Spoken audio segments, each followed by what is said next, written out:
All right, anybody listen to any podcasts this morning? Anybody listen to Millionaire Real Estate Agent podcast? Anybody ever heard of that podcast? What's We- that? Want a special guest here? Yeah, we had a little special guest from Chuck County Homes. It's on the podcast that dropped this morning. I didn't So see it, but I got steamed on it. you got a little thing, you blamed it all on the poker game. This whole thing is because of poker game apparently. Yeah, I'll off it. Yeah, so, but no, all joking aside, so the Millionaire Real Estate Agent podcast, if you don't listen to it, it's actually the #1 real estate podcast that's out right now. It's nothing but interviews with top players in the industry, and we are super, super proud of Chucktown. Chucktown was interviewed on a podcast that was dropped today, so definitely go listen to it. It's a lot of great information on what they're doing as a team, kind of where they come from. And it's like the 90th episode. There's a lot of great content in there, so make sure you go watch that. What else? One more thing. Tell me something good.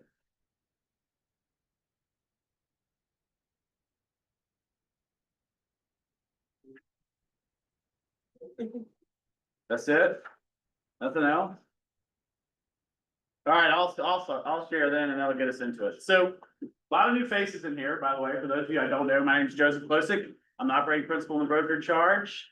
Yeah, there are a lot of new faces. So if I haven't met you, I'm the one you reach out to when you think you're gonna go to real estate jail. And if you can't get a hold of Steven. Right? And then my cohort here, you wanna tell us who you are? I'm Vince Mariani. I'm one of the team leaders. That's me. Great. It's riveting. Good job on that. So to tell you something good, so Vince and I had a really cool opportunity last week that's actually gonna be a good way to kick this off. And I'm muted. Good, that's what I'm. Yep. So Gary Keller did a 2-day session last week. It was basically not a rewrite, but kind of a new perspective of coaching. And I got invited to be, as a MAPS coach to go out there. Vince is in the redshirt program for MAPS coaching, so he got to go out there too. We spent a day and a half with Gary, which was really cool. We actually got to go out to his ranch. He owns a big old ranch right outside of Austin.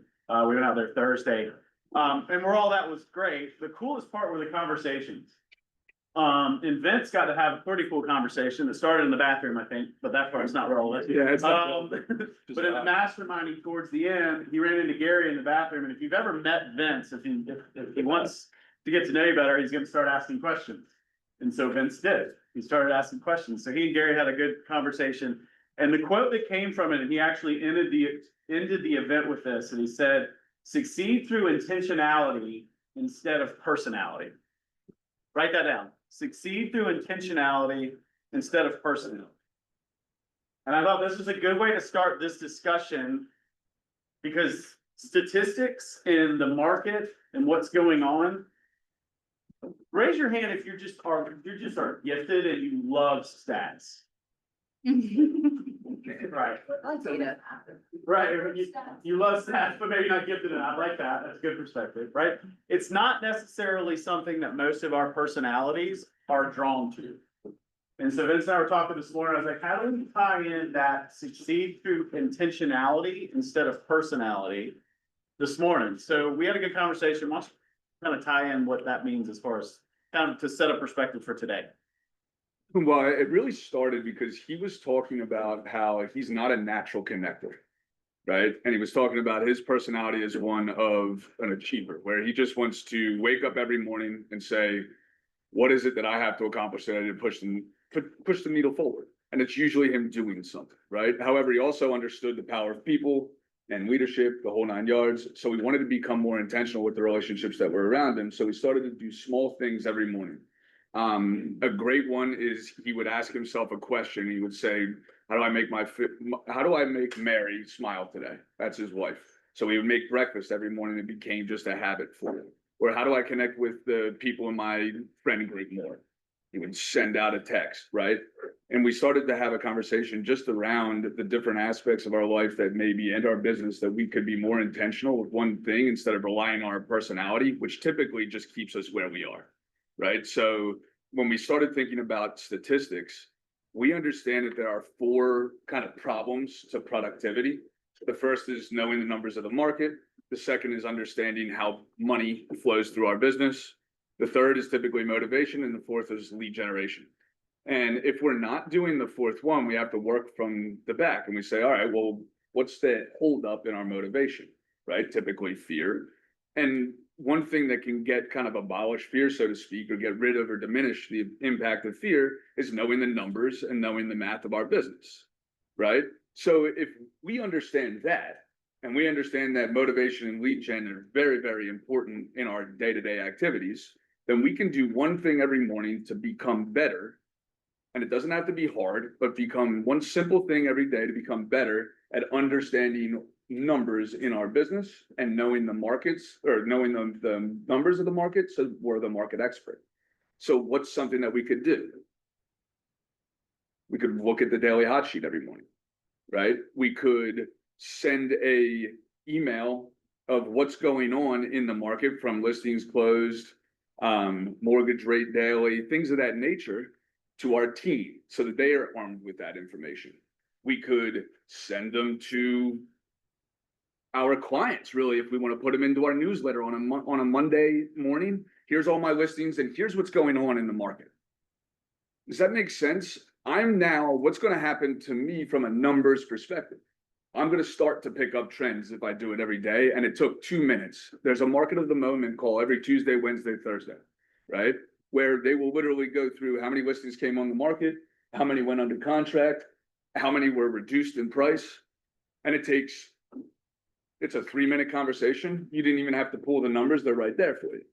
So by now, if I do that every day, very small intention, am I going to be one step closer to being a local market expert? Yes, over time, without a doubt. And I didn't have to change anything too much. I just had to change my intention in a very small way. I think that's one of the biggest ahas that we had. You want to elaborate on that? No, I mean, I think, and then also pay attention to what worked, right? And so all last year, I think the one stat that really bothered us the most as it relates to y'all's business was the disproportionate amount of our business that was coming from buyers versus sellers.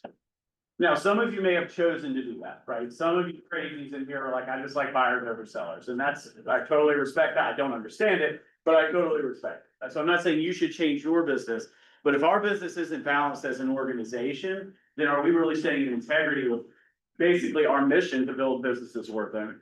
So we really focused on that. And then one of the stats that showed up too was our listings taken to listings sold.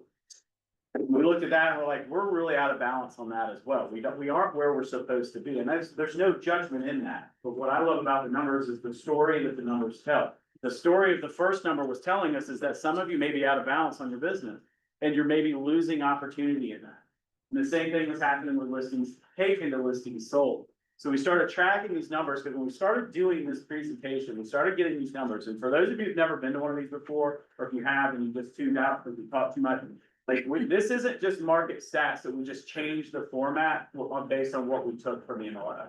So we hired a company called Chartmasters, and we're going to share all of this with you. But basically, they pulled all of the raw data from the MLS and basically created the numbers here that don't just tell you what the averages are. It tells you what the impacts are of not pricing correctly, what the impacts are of waiting too long, what the costs can be, what the impact is of a home that did have to do a price reduction that did not. And yes, you could probably go search those individually for each home, but it would take you forever.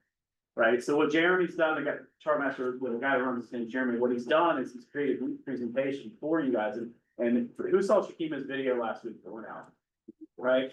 So really quick note, like we try to send things that are valuable, so read them or listen to them. But one of the things that she talks about was when she went to this the first time in Q1, she basically took this report, went on a listing appointment, got the listing because she showed up with that email. Right? And by the way, they were not aligned on the price of the home. When you sat down, was that the fair statement? They were not aligned on what they wanted to do. Not only did she get them to list at the price that she felt was best, it sold in the amount of time it should have, and she's got a testimonial from the client saying because of that, I'm butchering the exact word verbiage of it, but because of that, data driven. I'm a high personality. I would never say because of their data driven presentation, I would list with them. But people want the data. So we started tracking the numbers. The other stat that's really cool from this is our list price to sales price percentage from when we started doing these to now has increased by 25%. That's not a market increase. That is nothing. That is a skill set increase. right? And if we're gonna start tracking the numbers now, specifically the people that are implementing this, because that number is probably a lot higher. Because that includes everyone in the organization. So these are really good things to learn because, again, training works, right? You come to it and you go implement it, which is, again, we're gonna talk throughout today, what can we do to implement this stuff? Because it's important information. All right, anyone else? No, I think that's great. All right, so let's jump into this. So you've got in front of you this packet. We're gonna email you digital copies of these. You're gonna have a PDF and all the links or all the table of contents is linked. So if you did do this in front of your clients, it will jump back and forth. You also have a PowerPoint presentation from it that you can edit and use that way. So let's just go ahead and jump to, first thing I like to kind of cover on this is on slide number 5. We're gonna jump right in. So slide number 5 is again to give you some perspective here, that there are really 3 different views that we do as it relates to the market. Right, the first one is a macro view, right? This is going to be what happens across the nation. We do those about twice a year. We're gonna do it after family reunion and we'll do it again after mega camp. That's like a general scope of what's going on. What we're gonna do today is a metro view. And we're gonna take a little bit of a deeper dive into what each one of these are. Also understanding that you have to use these concepts for your micro view. Right? Because what this looks like in Charleston versus what it looks like in Cane Bay versus what it looks like in Brickyard Plantation are gonna be 3 completely different things. However, for most of the markets, the trends are going to be the same. It may be a different median days on market in the neighborhood, but the trend and the impacts of price reduction are all going to be the same. So I tell you that because a lot of you will do this, a lot of you in your brain will do this.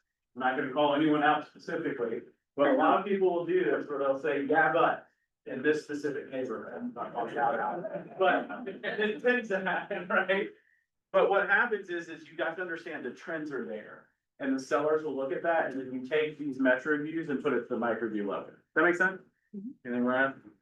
I think, All right, so quick overview of what we're gonna go through today. We're gonna talk about some market share, quick stats, and we're gonna go through all of these. So market share. So again, wanna always show the snapshot of what it looks like as it looks to as it relates to the top company. The top 3 to 5 are holding strong with market share. We're seeing a lot of fluctuation once you get below the top 3 of kind of market share going up and down. Carolina One, Keller Williams both saw a slight increase, about a 2.5%, 3% increase in market share over from Q1 to Q2. The next couple either plateaued or went down a little bit. That doesn't necessarily mean that the businesses are going down or whatever it is. What that means is it's just that the business between those companies is going back and forth between the two. That's just a perspective to keep in mind on that. We're obviously keeping in mind on that because we want to continue to gain market share. And no, not gonna hide that. All right, page 8. Let's go through some summaries here. One of the things that I need to be more intentional about as a listing agent, see what I did there? It's like that suggested strip, is to understand what the market really is versus what everyone's saying the market is. No one here is a member of the Charleston Real Estate Agents Facebook page. Some of you are lying. You're all on there because you're looking, you're like, what's next on there? Well, if you're on it, don't be. But if you are, you're probably hearing a lot of perceptions of what the market is. Be careful on that, right? So let's just talk about it. Top left, year-to-date sales down 1.2% versus last year. Again, this is for Q2. So this is gonna be April 1 to June 30th, 31st, however many days, at the end. 30th. Okay, so what does this mean to you? What are your ahas on that? Ain't no big thing. Ain't no big thing. I like that. 1%. Yeah, it's not significant. Flat. It's flat. It is important to understand it's flat. Right? And this is a metro level, right? So we're seeing the number of sales is kind of plateaued. For me, it's interesting because we were predicted to go up this year, and right now, first half of the year, most indications are saying it's probably gonna be just like it was last year. I mean, that is what it is. Now, how does this relate to the consumer? If I'm a consumer, why does this matter? All you hear is bad news. All you're hearing is bad news, right? I would argue it doesn't have anything to do with it. I think the number of homes that sold is fairly irrelevant to the consumer. I think it's wildly important to a real estate agent. Right, because that's from where our business is going. Your volume can do whatever the heck it wants, but the number of homes that sell, we just have to keep an eye on that. So however, whatever you did last year, you have to change your behavior to match what you want to do this year. Because if you do the same thing this year that you did last year, you will likely get the same results because the market's not going to change. Okay, median sales price up 4.3% versus last year. What does that tell you? Prices are still going up. They're still going up. Why are we hearing that they're not? Nationally, it's going out. What's the big reason that they're not? That we're hearing? It was 20%. Correct.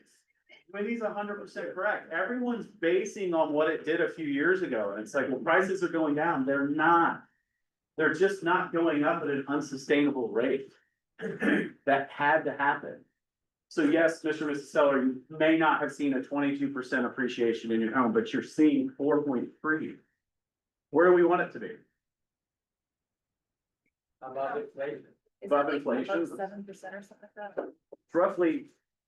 But yeah, the historical average is 4%. Yeah, historical is 4%. So Sorry. it's really, when I look at these numbers, I just look at a stabilization. I just look at a new floor getting created, right? The volatility, the fear, all the optionality, like there's so many variables to why things are, like, buyers and sellers are a little skeptical to act, right? If you think about how many buyers, if you look at the amount of buyers that you have on the sideline, a lot of people that I've talked to recently, they have a lot of buyers that at one point they're ready to buy, and then all of a sudden they're like, something changed. Whether it was something regulatory changed, or whether it was something with the rates, there's all these variables that are creating a lot of fear in the consumer, which is, there's a lot of want for information, but nobody really knows what to do with it. And that's where we have to step in. Based on what they want, how are we using this data, right, and this fact to get them what they want when they want it faster than they thought they could? That's the game of being the local expert, right? So, yeah, 4% is your typical appreciation. I think that's a good thing. Yeah. Well, Vince brought up a good point as it relates to buyers. How does this conversation play out with your buyer? Oh my gosh, it's not appreciating 20%, it's only 4%. Isn't that cool? Yeah. I think the other one is, it's not about waiting for market price. It's not. It's not. That's right. That's, Can't time the that's market. what Ernst just said is right on. It's like a lot of times people are hearing that it's going down, so they're thinking prices are going down. If they wait, they're not. It's just not going up as fast. You're still going to pay more if you wait. That's the bottom line number. That doesn't change. That doesn't change at all. Okay, anything else? Yes. It's just providing that reassurance to the buyers that the market that we're in is not the market that we're in now. However, if you look at, pre-COVID times, we are trending back towards that, and that's the normal, the 3 to 6%. So you're still ahead, you're still gonna appreciate. You have to focus on your local market versus the national, and stay here, what the stats are. Yep, 100%. And please do not consider your home as a piggy bank. Say more. He said, please don't consider your home as a piggy bank. What do you mean by that? Means that a lot of people were buying homes just to flip them in 2 years and make some capital gains and make money. That's right. It's a good point, right? I mean, if you're really gonna be the economist of choice and you're going through a buyer consultation, like, what is your main goal? If it is just to play the market, that's a dangerous game to play. Particularly if you're using like timelines of 2 years, right? Because who knows what would happen at that. Good one. Anything else on this one? Well, my client that signed on Saturday, the price that they ended up with, it was new construction, and it went above what they wanted to spend on. So it took them a couple of days to think about it and chatted about it. And basically what it came down to is, if we wait, then, I mean, it came down to that. If we wait, it's just gonna be more. And we'll deal with the reality of the next year or two with these payments versus, I mean, that's really what it came down to, was if we wait, we're Yes. still out there, but Correct. it doesn't help. Yeah. And it's always going to come back to the reason that they want to move, right? There are two reasons, according to Shift, that an individual buys or sells or transacts in real estate, right? What are they? by the market. Personal reasons and positive market expectations. To an extent, positive market expectations has been relatively removed. So what's gonna happen to any population that we're going to sell to or that are buying? It's going to reduce. Right? So it's still, yes, does waiting potentially cost you money? Maybe, right? But does buying now, is this the time? Yeah, maybe, right? But, and these are what the numbers are saying, yet what is the reason truly? And if it's to invest in real estate, well, there's fewer deals. Are they still out there? 100%, but you're gonna have to search for them. You're gonna have to change your methods to find those particular properties for your particular clients that want that. But if I'm moving because of personal reasons, that's a very different conversation. Right? And I think if we were to go to sellers, right, what's gonna be the main challenge with sellers in this particular market? I want more. I should be able to get what my buddy down the street got 6 months ago. Was that realistic in this particular market based on the numbers? Maybe not, right? So why do you want to sell? What's most important about selling for you? How will that make your life different into the future? If we don't sell today, then what does that look like? That's a very different conversation. So if we have to, if it's all about money, okay, great, then maybe we have to wait longer. But what are your personal reasons or the reason that you're buying or selling say about this situation? Does that make sense? That's what's so important about this differentiation between speed-based and skill-based market, right? 4 years ago, a speed-based market just meant who's gonna be as urgent as possible and who's gonna beat everybody else into the problem. In a skills-based market, that's different. That's how am I using soft skills? How am I literally having conversations to understand what somebody wants and solving their problem in an interesting way or a simple way so that they feel good about it. And yeah, what do you think? No, I mean, I think that's a good point. I think, not to talk out of both sides of our mouths, but it's, want to look at this perspective to look at how good the market is. The challenge that we have to compare this to is 2 years ago, 3 years ago, like the trophy at the end was cash. When you sold your house, like who could make the most amount of cash when they sold? What we're gonna see a stat here in a little bit is the trophy right now is getting to be a settlement statement. Right, because there are homes that are not selling. And you have to paint that picture. It doesn't mean they can't sell and won't sell for top dollar in record time. Yet we're not, this goes back to what Alan was saying. The perspective of sellers before is they were looking at their house like a piggy bank. So it was only what they were getting out of it based on the last sale. The last sale is irrelevant. It always has been. Unless you were only living in your house. All right, median days on market, bottom right, and we're gonna break each one of these down based on price point. Up at 26, 9 days from last year. So our median days on market was 26 days in Q2. Again, 9 days doesn't seem like a lot, yet we've got to look at that perspective. When you're talking about the year before, it was 17, a 9-day increase is a 50% increase.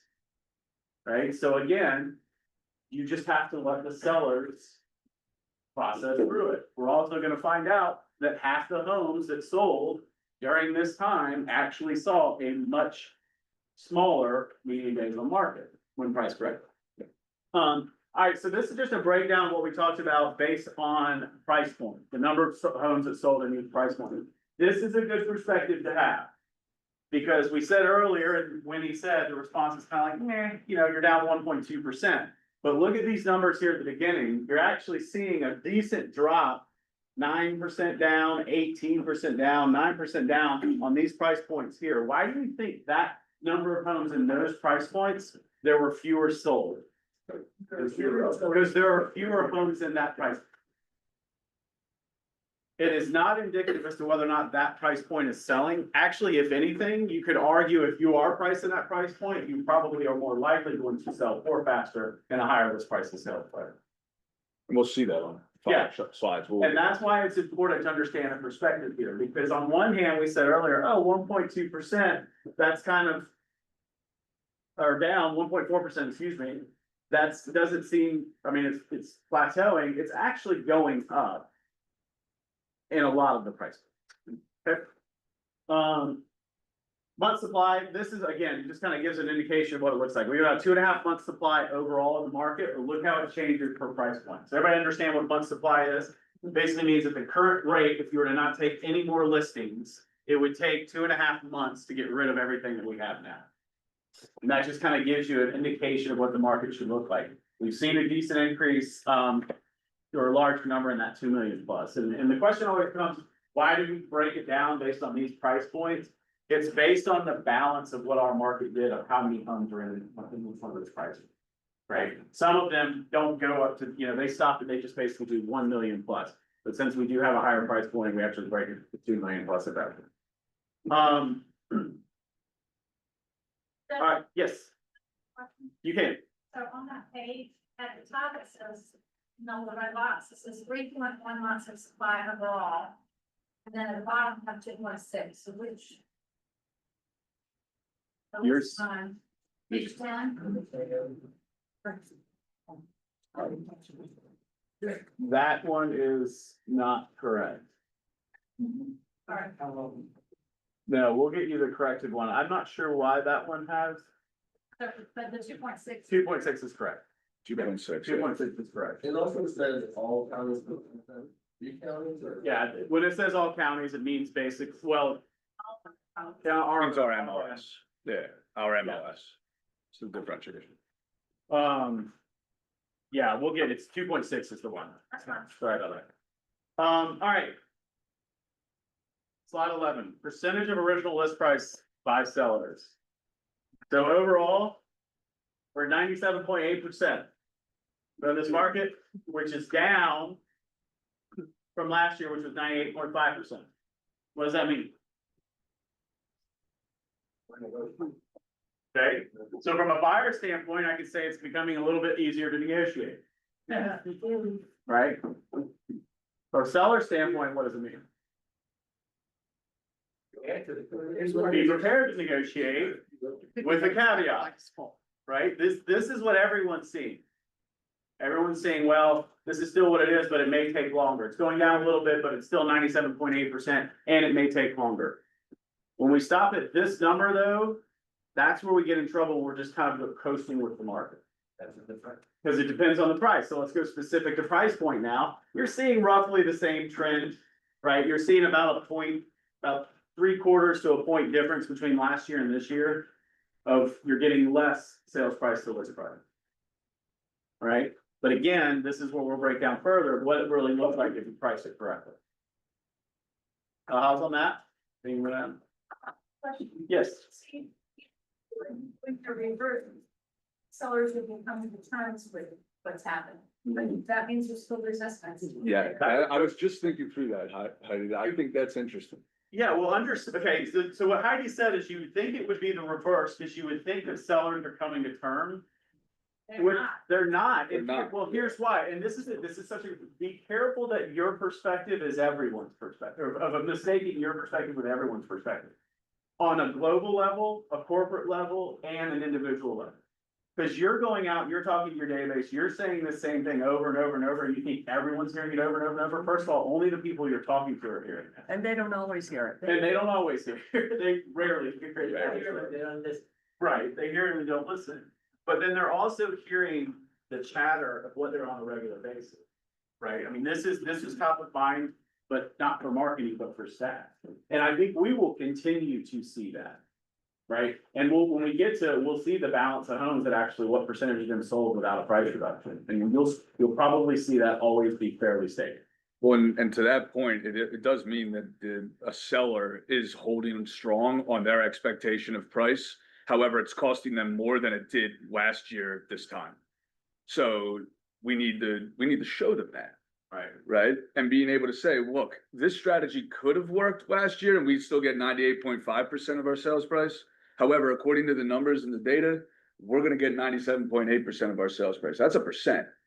A percent on a large number is a large number, right? So it is interesting to appreciate that. It goes back to how important it is to be able to have the standards and expectations conversation up front and being armed with data to stay in logic as compared to just feel and my buddy down the street sold for more. Well, I think what the two, like the aha that I just got from those is A, the perspective, and then B, there's your script. Right, there's your conversation with the seller to say, what we're seeing is that the sellers are not getting this information. And by not doing so, it's costing them more money now, which is why I'm sharing this with you. Again, all of this is a perspective to say, here's the information, Mr. Seller or buyer.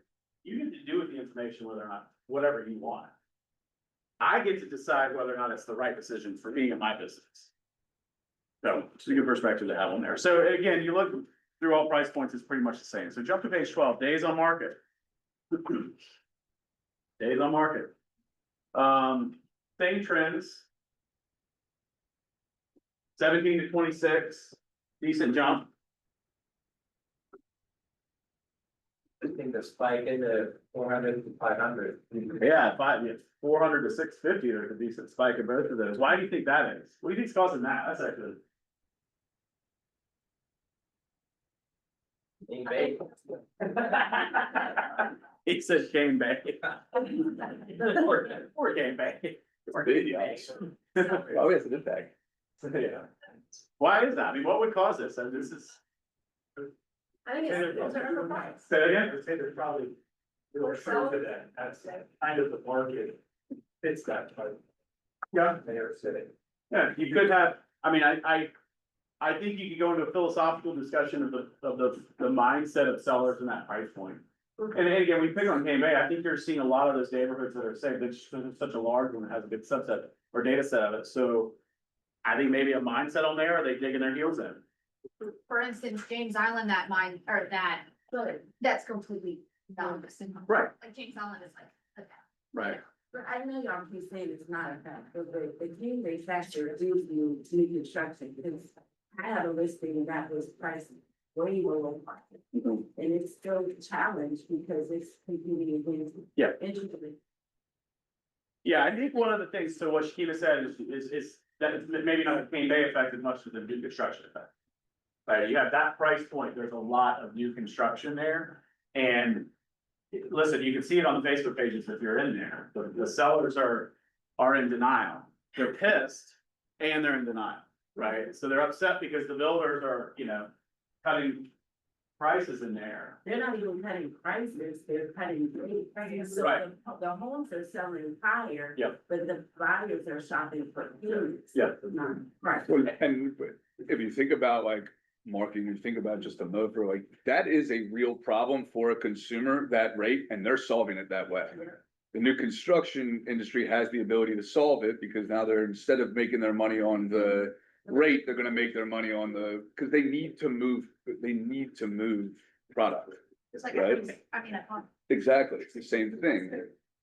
I will say this, I have buyers I just signed agency with, and they were hell bent on the north thing that I'll say out loud. And the reason was the rate, so we sat down and I pulled up market and said, let's look at the houses that are for sale in this area. And how many of them are there, and the reason is because they bought high, now they're trying to sell high and it's not worth it.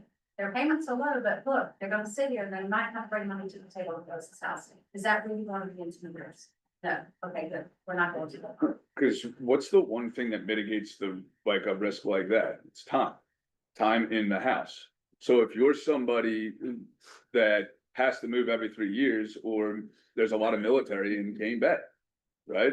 I bet, and I don't know the percentage, but I bet there's an impact there. Cause after 3 years, they had to move, and now what happened? Well, over the last 3 years, that strategy worked in 2018, 19 to 2022. It's not working anymore.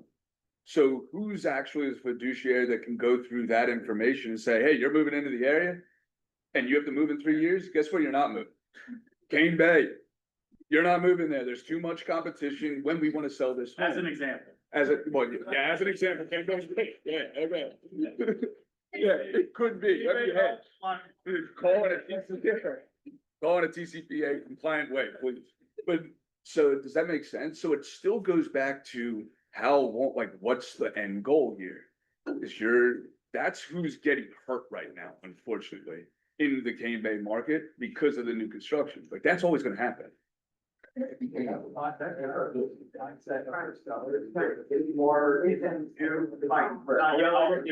We're not doing this here. Yeah, I mean, thank you. If you're, a lot of those buyers can have price point are the business point, 2 to 3 years. Yeah. The money is not there. A lot of them did go 0% down, 3.5% down. If the money's not there, they have free money to the closing table. So to Joseph's point of the mindset, they can't sell. Or they're going to hold out longer because if they drop it, they're coming to the table with $10,000, which they didn't have when they bought that house, they don't have right now. Yep.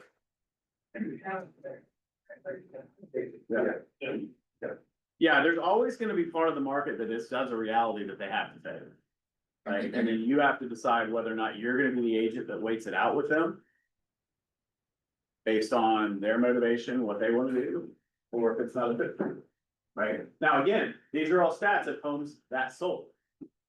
So for those people, it might have been worth the longer time it took to sell for the price for which they held out. But we're also gonna see when they did finally sell, and that's actually a stat that did change, which actually drives this discussion a little bit. Of when they did a price reduction and it did finally sell, what it looked like. One, and also one of the stats that did change Q1 to Q2 is that in Q1, average days on market was 42 days. Right? And we saw for days on market, just for all, like the total. Oh, okay. Yeah, it's not 26, but it was 42. So it came down in Q2 from Q1. Expected in spring market. That's right, Jan. That's 100%. It's So expected, start right? over with this, cause I've just watched the audience, so Yeah. start over with what you just said. Days on market in Q1, the total number all the way to the right was 42 days on market. That was the average in Q1. If you go back to the slide at the beginning that you compared. Yeah. But you're looking at trends. You're looking at the trend. It's a trend that you could have predicted. So you say, okay, that's good. But if there's a variation in what would typically be expected, I would ask a question. Does that make sense, Heidi? All right, let's talk about price reductions. Slide 13. So 43.8% of the homes that sold had a price reduction before they sold. That actually is down. It was about 48%, in Q1. Right? Now it's up year over year. And that is more indicative of the market. Right, this is the year over year stat here is a big one. Because this is starting to see how quickly this market can turn. If you're looking at this time last year, only 34%, yeah, 36.4%. And now we're at 43%. That's a fairly decent jump in the number of homes that had to have a price reduction to sell this year or any time. And indicative of everything that we've been talking about. This takes out the seasonality because it was Q2. Correct, yeah, it does take out the seasonality of it. This is just the reality of what we're looking at here. And then again, for price point, it is interesting that a larger percentage in the lower price points had to do a price reduction to get it. Because you would think that they would have a little more leverage. The same as the day on market, goes 9.5. Yeah. Yep. But all in all, it's kind of telling you who's doing price reductions or the number of homes that did price reductions. Questions about that? What? You don't like when it inverts? Yeah, it's just like, I was like, oh my God, what are we Yeah, doing? yeah, so everybody brace yourself. All Yeah, right, brace so yourself. price reductions. See what I'm saying? Yeah. All right, so this is the reduction percentage taken by each price point. This is an important one. Because if you've got a seller that says, hey, Winnie, I appreciate everything that you just said. That's adorable. I'm still pricing where I want to, and we can do a price reduction later. You then have the ammunition to say, well, if you are going to do a price reduction, this is where it's gonna have to be.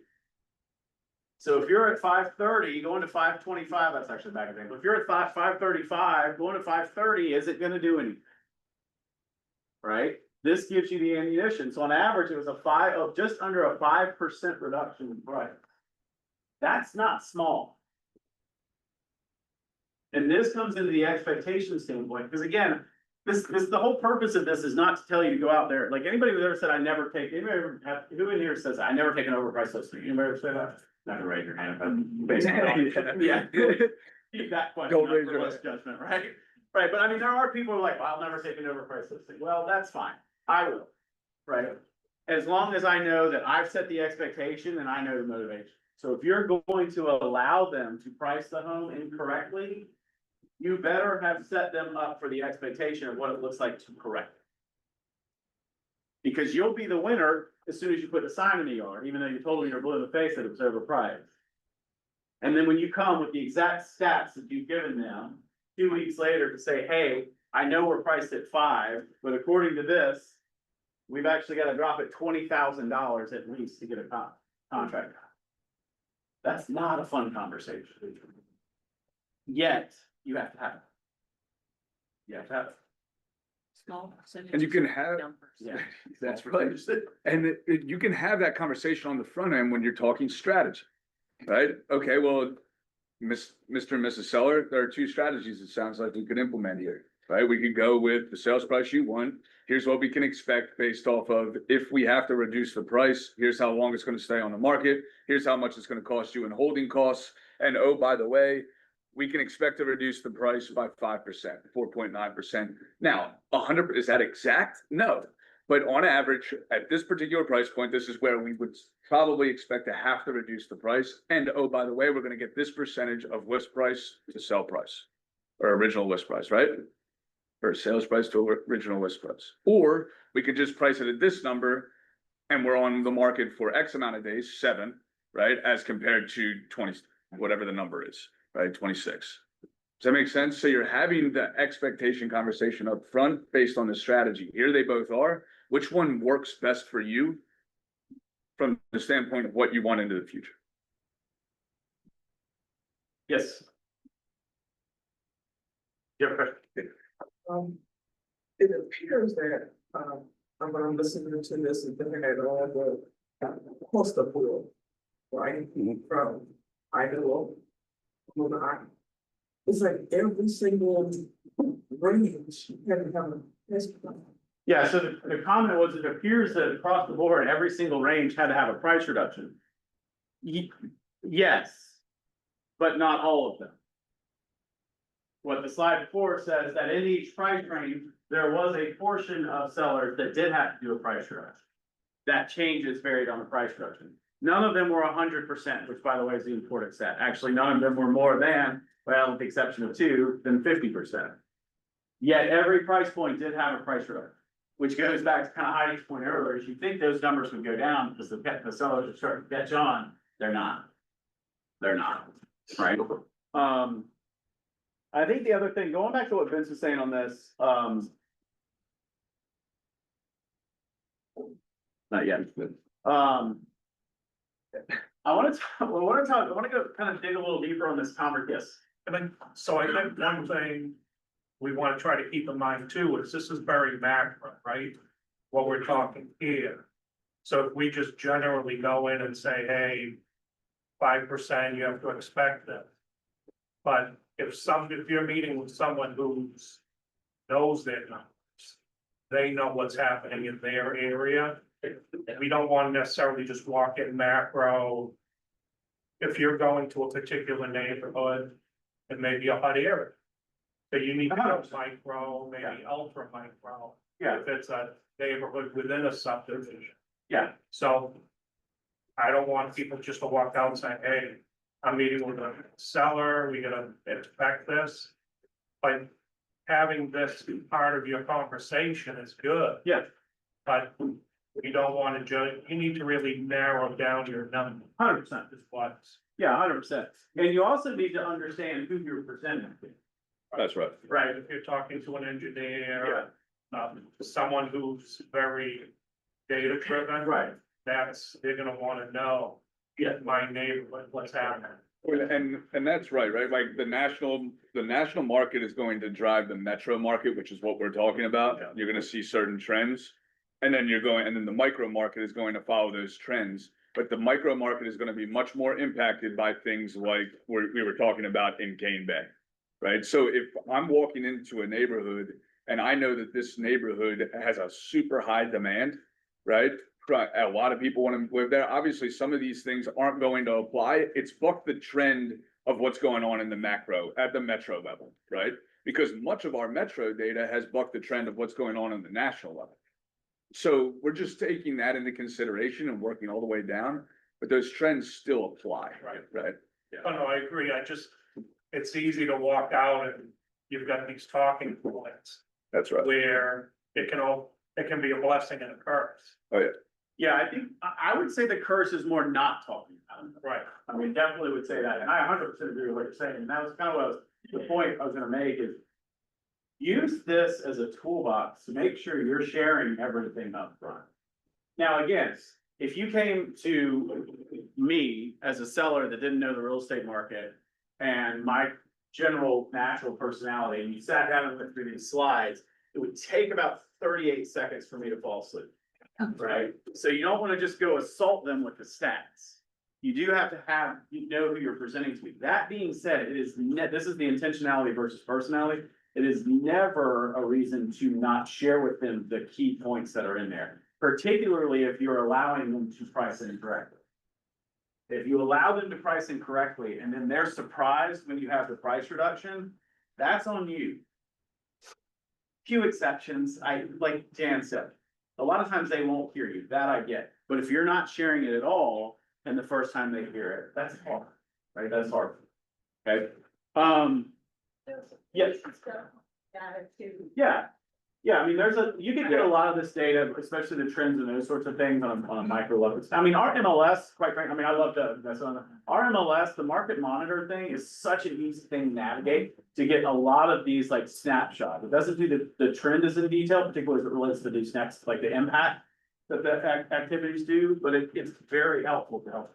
And the Doug Holmes stuff, I mean, that's micro data. Yeah. Right, so he goes into the MLS number and he says, all right, MLS number 62 is up X, right? But volume is flat or things of that nature. So he'll analyze each micro market based on MLS area, right? Doug Holmes. It's like $12 a month. I would say before you do that, I would say this about anyone, but before you go subscribe to something, go play with Market Monitor and like. Yeah. Yeah, the Market Monitor is, It's exactly what, he just puts it together, right? yeah, So- yeah, it's just, because that way, that's a great point. He takes all of the data once again and puts it into a sheet, but then you have to get them there now. And again, no knock on it. It's not pretty either. It's incredibly helpful, but I think 9 times out of 10, going to Market Monitor first, understanding that is the best way to do it. And here, like we talk about Doug Holmes, right? Like if you have the time and you want to, and you're somebody that wants to pull the data for yourself, do it, right? Like I know that there are 3 impediments to action. It's time, money, and skill set. Well, typically, we all know that we should know about the statistics, right? We know we should understand what's going on in the market from a numbers perspective. What usually gets in our way? Usually something around the lines of like skill set, maybe we don't know how, but more specifically for producing agents, it's almost always time. So I do subscribe because I just want that to show up in my email on Friday. Here are the numbers. I spent 5 minutes reading it. Like I just pulled up the year-to-date one. So it's got all the data for each MLS area code or whatever they call them, that MLS area, right? For year-to-date. And I can see that Somerville is X and Johns Island's Y, right? So for me, I identified that I want to know these things, but time is an impediment to my action. So I'm just gonna spend that, like the $12, it works for me. Now, that may be different for other personalities, right? So, yeah, something to think about. Alright, so let's talk about the effects of these now. We've talked about the concept of all of them, who's had to do it, when they've had to do it. We're talking about the effects of this. So page 15, this is where the rubber starts to meet the road. This is where you really start to say, now that I've explained to you the concept of what the market is doing, here's the impact of not behaving correctly based on the information I shared with you. Right, so what this is saying is that for homes that had to do a price reduction versus no price reduction. Across the board, with very few exceptions, if you did not have to do a price reduction, you got 100% of list price to sales price. This is so impactful because we're hearing the story that's being told is that everybody's having to reduce the price, everybody's having to reduce the price. And what we know is that actually, no, you don't have to reduce the price. If you price correctly, you actually will get 100% of list price to sales price. If you do have to reduce your price, you've now dropped an overall stat where you're getting 93.6% of your list price to sale price. That is a 6.5% point drop. That's a big drop. Right, so simply said, Mr. and Mrs. Seller, if we don't price correctly and we have to do, and when if we don't price correctly, we have to do a price reduction, we're actually gonna get 93.6% of what our original list price was. That's a big number. So that's just the risk we're taking. That's a risk. With the price that you wanna sell at, that you wanna list at, the risk we're taking is a 6 point whatever percent delta, right? Now, understand, this is how this shows up. Bear with me, I know we're gonna do the weeds here, but this is the important part. Because what happens in your discussion, based on the slides before, is they say, I'll take that risk. And then I'll reduce it 5% if I have to. Right? But what this is telling you is that if you do a price reduction, you're actually gonna get 6.4 points lower than versus the 5%. Does that make sense? So again, there's a risk, and we'll know what specifically that is on the next slide, but it's also super important that you communicate with them to say, Shenandoah, I appreciate that that's what you want to do. Here's my concern of doing so. So if we price correctly at my price, you get 100%. Price correctly, or we price intellect correctly at your price, it's 93.6. Is that taking you into longer days on farm? Yeah. That's not even taking into consideration how much longer. It's such a good point. Yeah, it's called a negotiation penalty, because now there's a perception, Yeah. right? That something's wrong with the house. Yeah. That's, you're seeing by a percentage, like the whole psychological impact of its sitting, right? From a buyer's perspective. I think, that's what I'm told. Yeah. Causing you telling the seller price incorrectly according to you. I think that wording is not sufficient to getting something done. Yeah, I would not have used that term. I think Yeah. it would be safe. The market's telling us that. That's right, yeah, I would change the script, yeah, 100%. 100%. All right, so this next one tells us what happens to your percentage of the reduced list price. And this is how this first one shows up. So this one is saying, this has changed. This is what you were talking about earlier, right? This one's not as low. Yeah. So what this says is once you do the price reduction, this is what we call basically the negotiation penalty. Because what happens is we say, okay, I still want a price here. But then after X days, I'll go to whatever price you suggested. And then I'll just take that price, because then when I'm priced correctly, I'll get 100% of list price to sales price, because that's what you just said. If priced correctly, I'll get that. Well, what this is telling us is that when a seller did do a price reduction, they did not get, in some cases they did, but overall, they're getting 99% list price to sales price, and some of these are list price reduced. Reduced list price. Yeah, sales price to reduce list price. And some of these higher price points, that will cost you money. That will cost you money. Now, you were saying earlier the trend versus how this changed, or that this number is not as low. I don't remember. Okay, doesn't matter. So again, this is something to keep into consideration for those of you say, I'm just use round numbers. Okay, fine. I want to go with 525 instead of 5. And then if we don't sell, then I'll go straight to 5 and I'll take 5 and I'm doing great. Well, actually what this is saying is if you go to 5, then at 5, again, it's only 1%, you're still getting less than 5. Whereas if you priced it correctly the first time, you would have gotten 100%. That makes sense? So I'll hand over here. Yes. So negotiation penalty, I love a little definition, that has to do with days on market or price reductions. Those are two of the main factors that would basically create a negotiation penalty. Yeah. Yeah, and this is, I appreciate when you bring that up. I mean, it says it up at the top, right? It's the negotiation penalty. I would use that term. Yeah. I would say the risk of this is you do create a negotiation penalty, and what that comes from 2 areas. One, the price was reduced.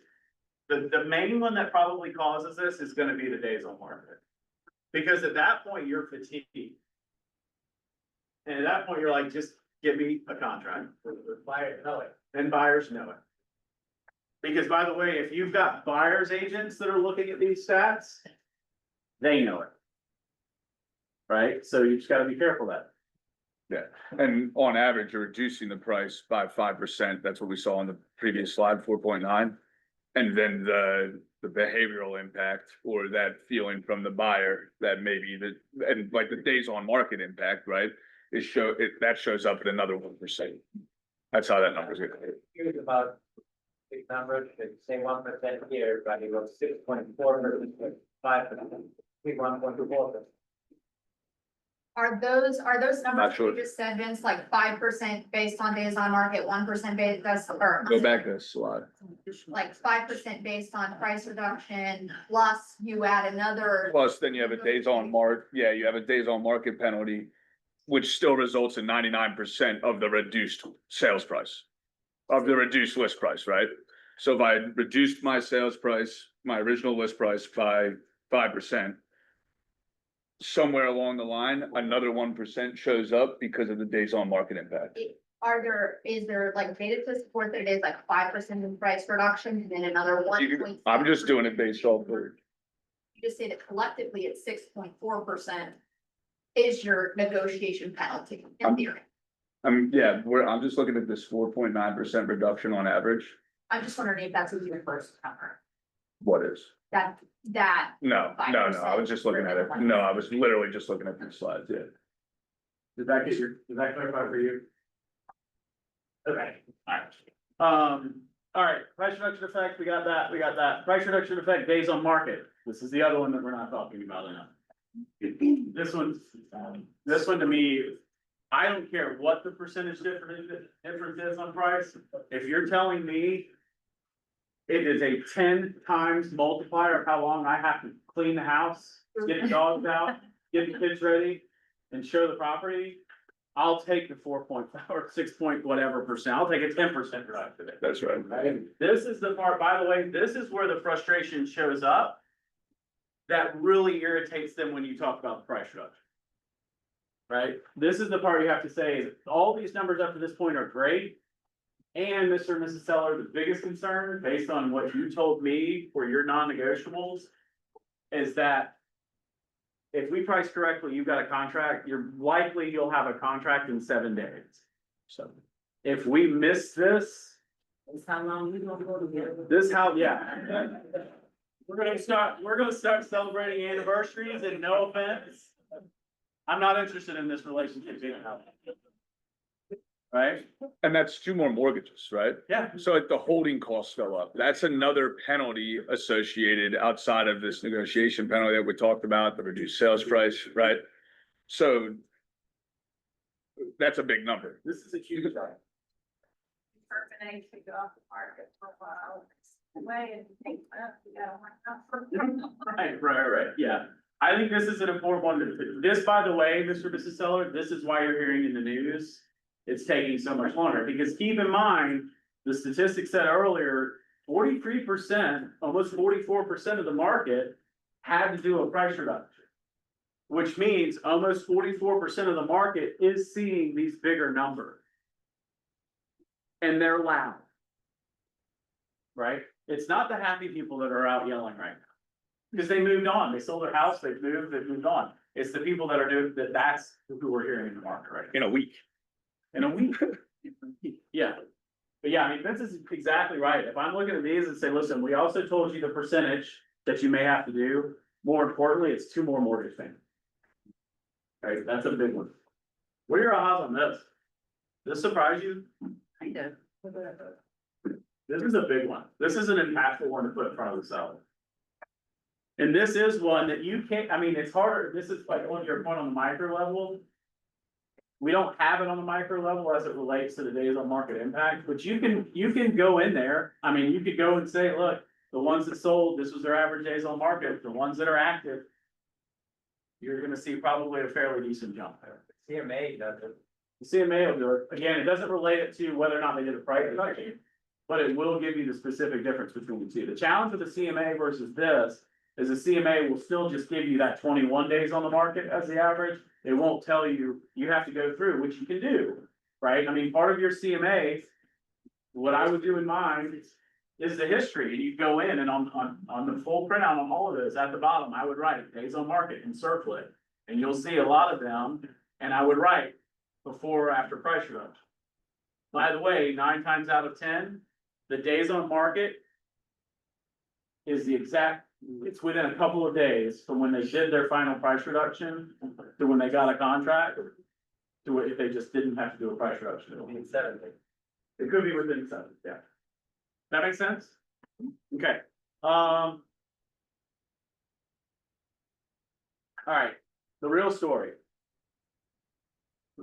So this is one that always causes, this is basically a summary of everything we just talked about. This is always really fun when we go through and explain this thing. Let me just zoom out a little bit. This is the macro of the metro, right? But this is the real story. So in Q2, there were 3,640 closings with an average sales price to original list price of 97.8%. And an average days on market of 26. Okay, that's everything. On the left-hand side, if you don't price correctly, which was 43.8% of the closings, you then actually went to a 93.6% of sales price to original list price, and your days on market jumped to 79. And then out of those, this one's interesting. Almost half of them were previously listed. And those days on market are counted in this. They actually got 91.8% of sales price to their original list price from whoever priced it, helped them price before. And actually took 152 days on the market. If they did have to do a price reduction and were not previously listed before, which was the other half, a little bit less than half, that was 700 closings, 95% of list price to sales, original list price, and 39 days on market. So this is the tale of all the world. By the way, we're gonna see this stat in a minute. There's still an opportunity for homes that are coming off the market. Canceled expires, those are a thing. A pretty decent amount, actually. Starting to become more of a thing. Yeah, they're starting to become more of it. Or we go down the right-hand side, no price reductions, average sales price to list price, 100%, 7 days on the market. Here's what's interesting. There are still 2 categories on this one, which is fascinating. So people listed their home before, it did not sell. They relisted at the exact same price, which is where we all get a little judgy. But clearly that wasn't too bad because they still got 99.7% of list price to sale, or sales price to original list price. But it took them almost 5 months to sell. Or they priced correctly with the original agent and they closed in 7 days at 100% of list, or 6 days, 100% of list price to sale price. That makes sense? Yeah. How do you use this information? The tail of what? Let them look at both sides. Yep. Yep. The motivation is bottom line. Yeah, I mean, these, listen, Always here's the gonna- deal, this previously listed on the no price reduction side. This is a fascinating story, this is a decent amount, I mean, They basically waited. they waited, And they waited. And to and the them, market caught up. it was worth spending the money to carry the house and show the property, maybe or maybe not. I'd be curious to see the customer service evaluations on that. I mean, just like what they thought of the experience. You also have to make a decision at that point of whether or not that's someone you want to be in business with. Again, it's not a huge percentage of people, but I bet that was a fun relationship. But it sold, so who am I? But the strategy on price ultimately ended up like working because they waited. But they lost, I would love to see the data behind, like, okay, so how much of that 146 days on market cost? Yeah, Did it catch whatever price reduction they were originally gonna have to do to sell the house? yeah, I don't know, Yeah. right? But it is interesting. yeah, if you've got 5 months of carrying a house, just average, I mean, what's it to carry an average house right now? Mortgage, utilities, everything there. 3 to 5 grand, I mean, that's probably conservative. Does $15,000, was that worth it for them to do so? It might have been. It might have been. Oh, by the way, this is also proof that the market's still appreciating. That's right. Because they just waited for it to catch up to them. Right? Just waiting for the right person to Right. pay that price. Yeah, yeah. And again, we're also talking about 5%. Yeah, we're talking about less than 5% of the market. Right? So, yes. There'd be a possibility that if you do price it, you might get, like multiple sellers and get employed by them. Yeah, so the question does become, and it's a good question and it's a good discussion and it also makes me really nervous. So the question was, is it possible that you price it right and then you get multiple offers? It's anything's possible. I would be hesitant, and I do think there's a stat that talks about some that actually got a little bit more than list price to sales price, which would say that it could happen. I really, really, really don't love saying that it could happen. Because if it doesn't, you're in the wrong. And they're gonna remember that. They're gonna remember So that. I couldn't say it happened, but don't tell her that. Yeah, I would say, correct. So here's what I know is the stats are telling us this would be the best price. Yeah, I feel like somebody. Your Yes. stats on the price points for that 175 closings. No, Ever took a price reduction, but they eventually selling? no, we don't, because it's such So a the holding cost for somebody who cash doesn't matter versus a mortgage holder. true. The That's right. Price point might be, million plus Yeah. in all. Yeah, all of this. but That's true. also, Yeah, also there are a understand, lot of variables in that space, right? That's Yeah, yeah. making a generalization. and let's zoom out for a second. Understand, and this, we just did it. We just did it. So in this slide, we've probably been 3 minutes on this slide, and probably 35% to 40% of that time was talking about 5% of the market. Which is what we prepare ourselves for, right? And we're like, and it's like, well, great, that strategy worked for 5% of the market. Are you willing to take that risk? There's the script, by the way, that's gonna connect with me versus going through the slide. Right? Sure, you could wait it out, but what I know is in Q2, that only happened to 4.8% of the sellers. And if you're willing to take that risk, that's fine. I just want to make sure that I was clear with you about what that looks like. So is it worth that risk to then be in the house for 5 more months? Okay? Gotta think to yourself, it's the opportunity cost, Oh, having. 100%. The marketing costs, the time that was spent on production. Oh, yeah, 100%, because make no mistake about it. This guy right here says things like, I don't need to sell. I'm not in a hurry to sell. This guy right here is blowing up your phone 8 days into the listing. Like, well, what are you doing to sell my home? Like, said you didn't have to sell, man, I'm on the boat, like, what are you doing to sell? But they will, they are, wolf and sheep, look at boy. The more experienced agents are PTSD on it right now, and we're all like, oh, yeah, right? All right, anything else on this one? We'll take a quick break. All right, give me 5 ahas from this first part. No. You heard some people said, aha. I heard it, yeah. Got it. Yeah, Don't wait to buy and wait. don't wait to buy and wait. Love it. 4 more.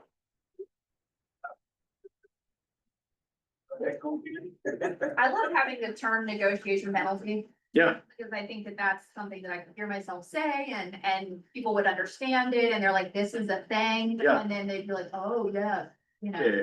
I don't know. Also, a quick side note, the PowerPoint version of this that you'll get has the notes for each slide in there to help explain a little bit more. So again, we're making this as palatable as possible.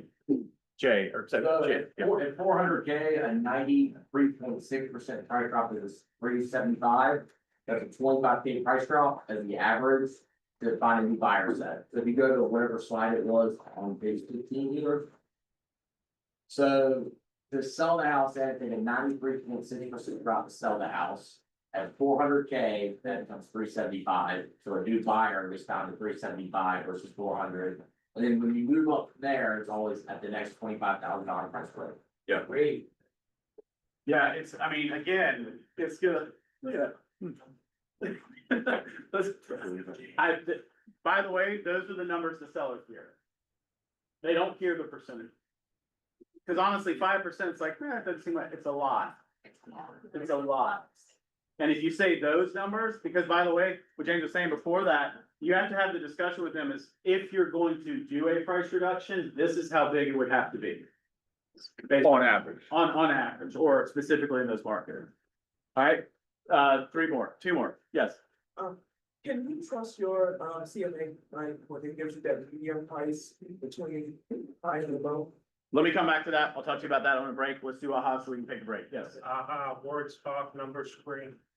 Words, talk, numbers, screen. Never heard that one. So when they start arguing with you, just be like. I like it. I like it. One I'll more. take it, yeah. Yes.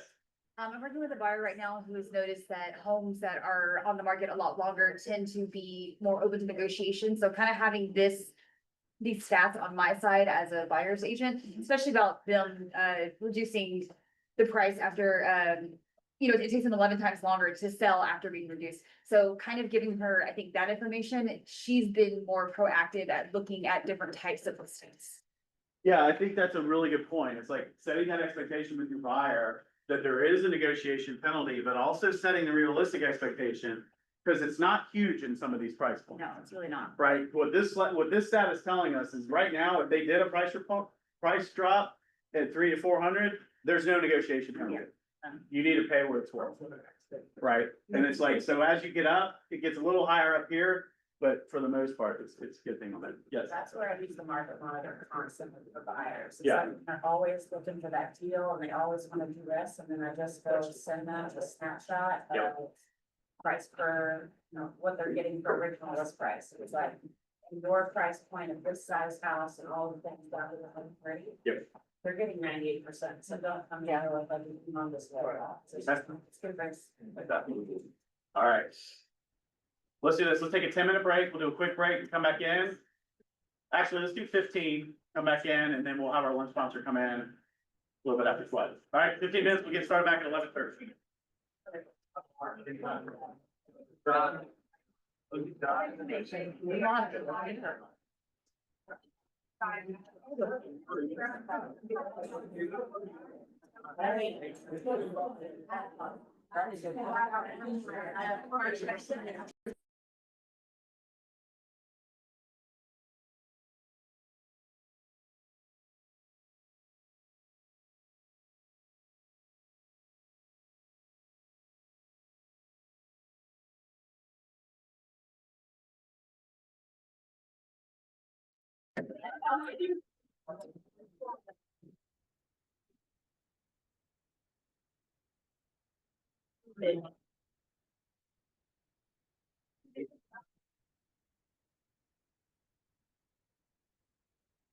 All right, here we go.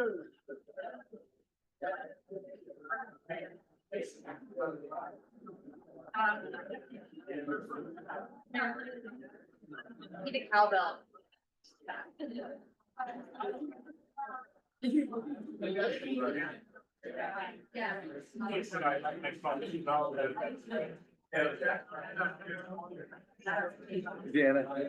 All right, 1, 2, 3. Door. All right. So here's what we're gonna do. We're gonna go for probably about another 45 minutes on the discussion, depending how it goes. We're gonna break into some small breakouts to wrap up and create some action items for that. And then we've got our lunch sponsor who'll come in and say, hey, you guys have lunch, and go on your merry ways. Does that sound good? Sound good with that? All right. So let's talk about failed listings. Failed listings. So, we're on page 19. So this is the one that was very interesting. So basically overall, how much 25% of the homes that came on the market failed. 6% increase. All right, so there's an opportunity out there because what we do know from this slide here, they come back on the market and sell. So if you're looking for a way to generate leads in a TCPA friendly and compliant way, buyers and withdrawals are definitely one of them. Buyers and withdrawals are definitely one of them. Okay, so let's talk about the failed listings. So for every 100 finalized listings, it's on 19, or excuse me, page 20.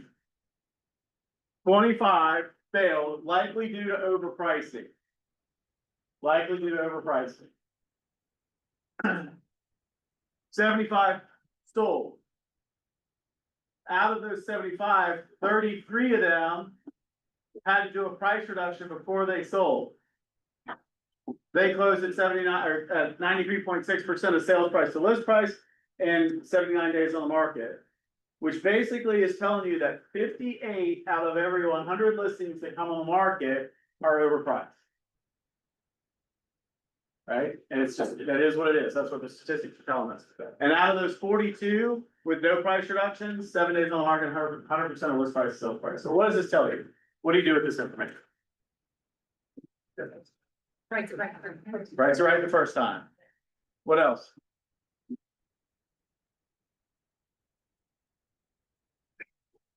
Even do a better job at explaining the data. Yeah. I think that the majority of humans understand that numbers are not. Right. It's the majority.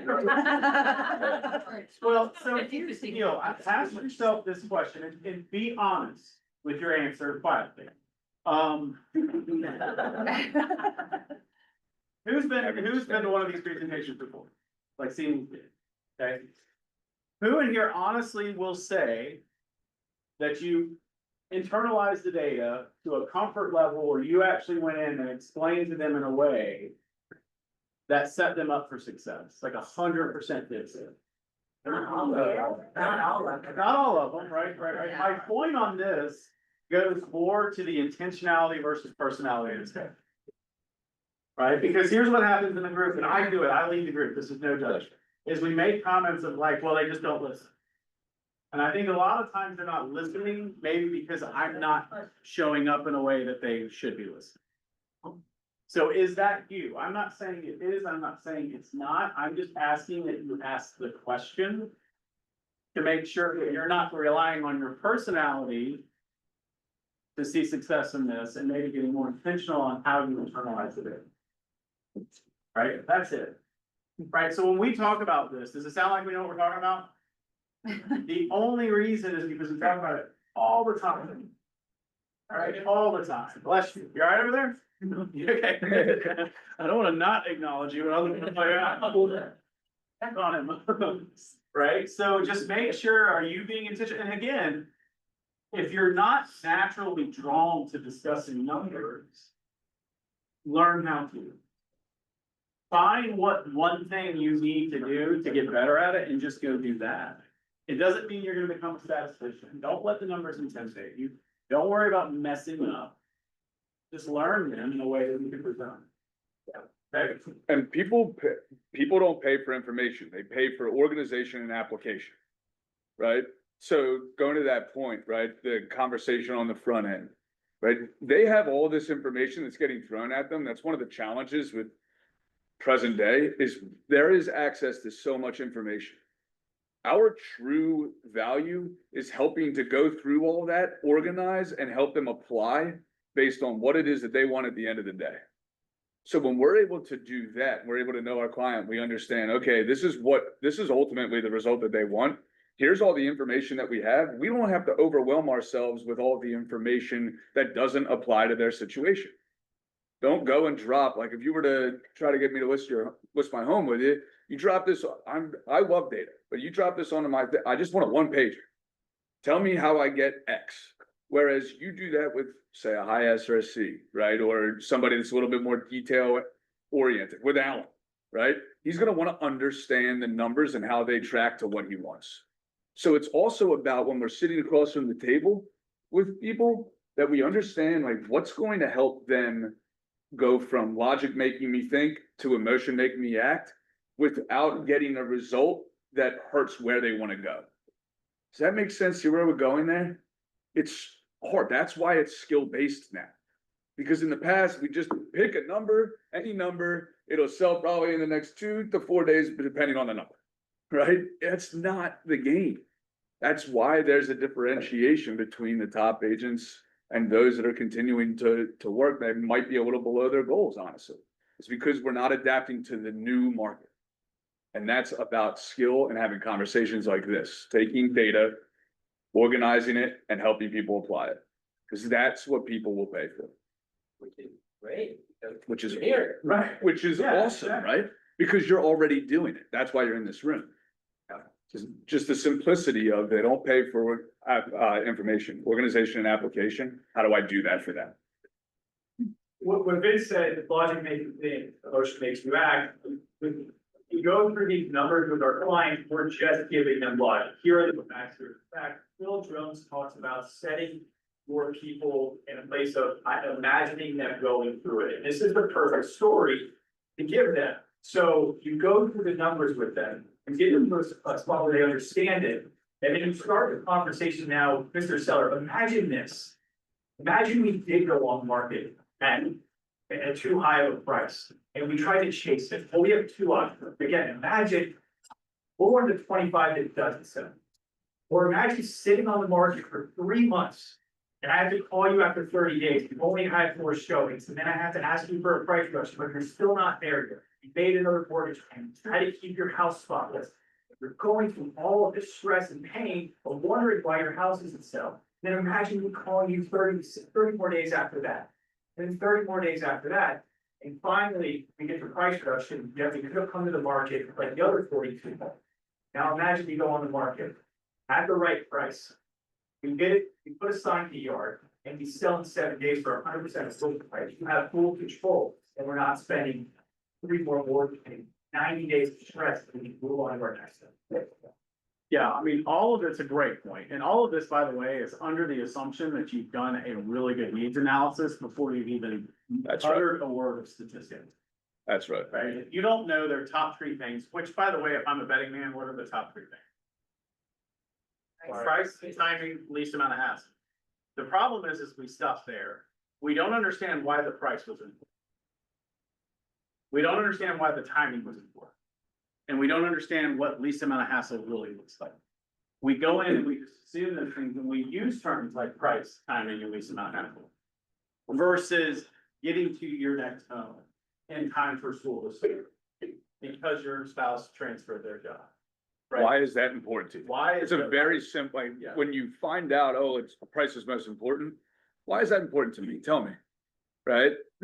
Go a couple levels deep because now you can help solve their problem faster. You need more information to do that. Go ahead. And also what's their experience? Right. Is this the first time they're selling a home? Mhm. Or have they sold multiple homes over the years? Yeah. So they've had some experience with bad markets, good That's right. markets. Yeah.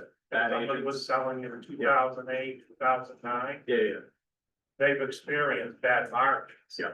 And it hasn't all been bread and roses. And that, those experiences are obviously going to impact the way they're approaching this particular transaction, right? That's what I mean too. So you're able to take that Don't into just consideration. forget, If this is a guy or a couple who's had 9, 10 homes over the year. Yeah. And you're treating them as if they've never done this before. I'd be insulted. Yeah. You're wasting my time. Yeah. Or if it's that couple who's just selling for the first time. Yeah. And has never gone, they've only been on the other side of it. Yeah. It's a very different conversation. 100%. All these things matter and it comes back to know your client. You're a fiduciary. Yeah. It's your responsibility to know what they want, when they want it, and then now organize and apply the information so that they can get that. Yeah. Right? And all of those things that you're saying are completely true, right? All the different situations, people are coming from different experiences, the whole 9 yards. That's why we're not going anywhere too. It's a high complexity, high emotion. What do you need in that situation? You need a human. That's a great thing. And we're that person. So now we just have to figure out how to apply it for them. Yep. It's great points. All right, before we go to this next part, I do want to also make one point. We had a great discussion at Bryce. Understand that none of these situations are 100% of the time. Right? So the question always comes, and you've all experienced, some of you probably are thinking about it, is that one time where you go in and you do a perfect presentation and they price it exactly where you thought it should be. Isn't something. And it's still sitting in the market. Yeah. right? So that's why it's super important that the words that you say are not absolutes. These are all best case scenario What we can expect. of what we can expect, understanding that the market is changing. The micro market can be very different. It could be even very different on a micro market, depending on where you're located. So you also do have to trust the concept in that, in those discussions with the seller. To say, yes, this is what the market was telling us. The market is now telling us something different. And what we do know is that there are only two things that are gonna get the home sold. That is the condition of the home and the price of the home. And right now, we have two choices, because again, you're not having this at 8 days on the market. But if you're at 150 days on the market and they're blowing up your phone, that's just the discussion you have to have, right? You just have to have it, yeah. Well, you can say this was what happened. Correct. Here, and 4 years ago was a different story, it might be said. Right. Differently. Yeah, and this is data that we're learning over time, and what we may be doing is showing how this data is gonna change in Q3. Right? All right. Page 21.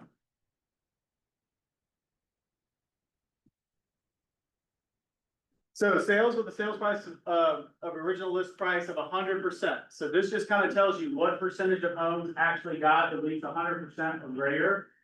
So you still have roughly 35% of the market, a little less than 35% of the market got 100% of list price to sales price. That is coming down from last year, which we've established with all these numbers here. But you can look in here and say, hey, out of all these, understand that there's still a large percentage that are getting the sales price of list price of 100. This one's kind of interesting. So this breaks it down a little further. So we knew what happened when you didn't have to do a price reduction, right? Your days on market dropped to 7. But if you didn't have to do a price reduction because you were priced so well, those that sold at 100% of list price to sales price actually were 4 days on the market. Does that make sense? Right, so you could not have to do a price reduction, still negotiate a little bit.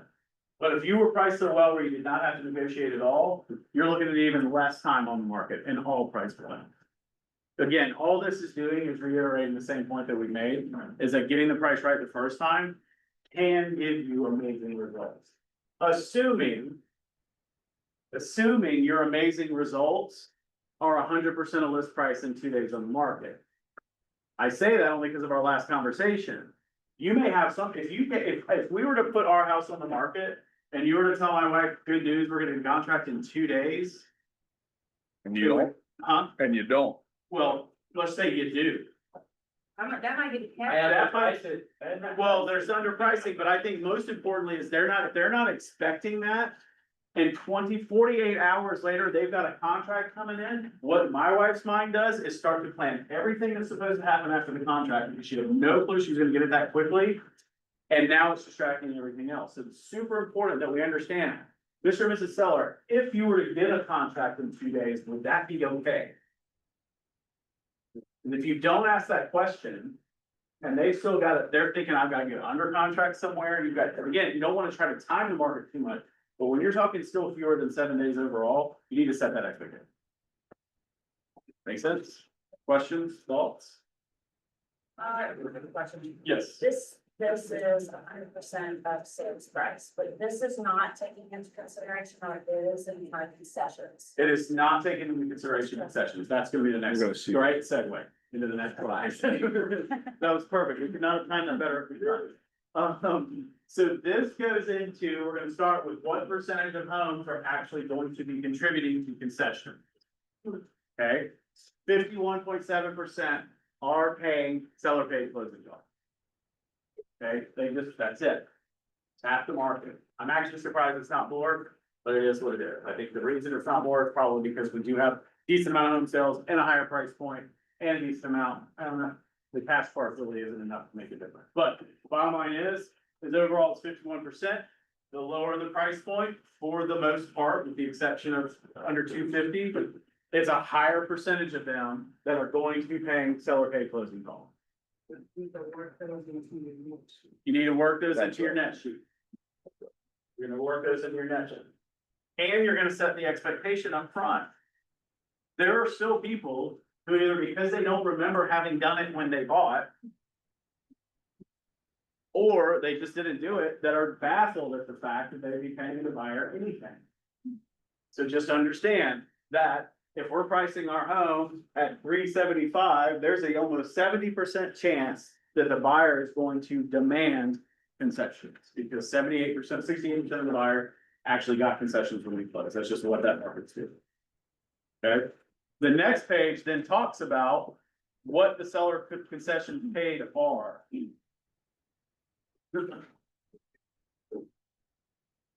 So this goes through and to say, here's what you can expect based on what we've seen close so far.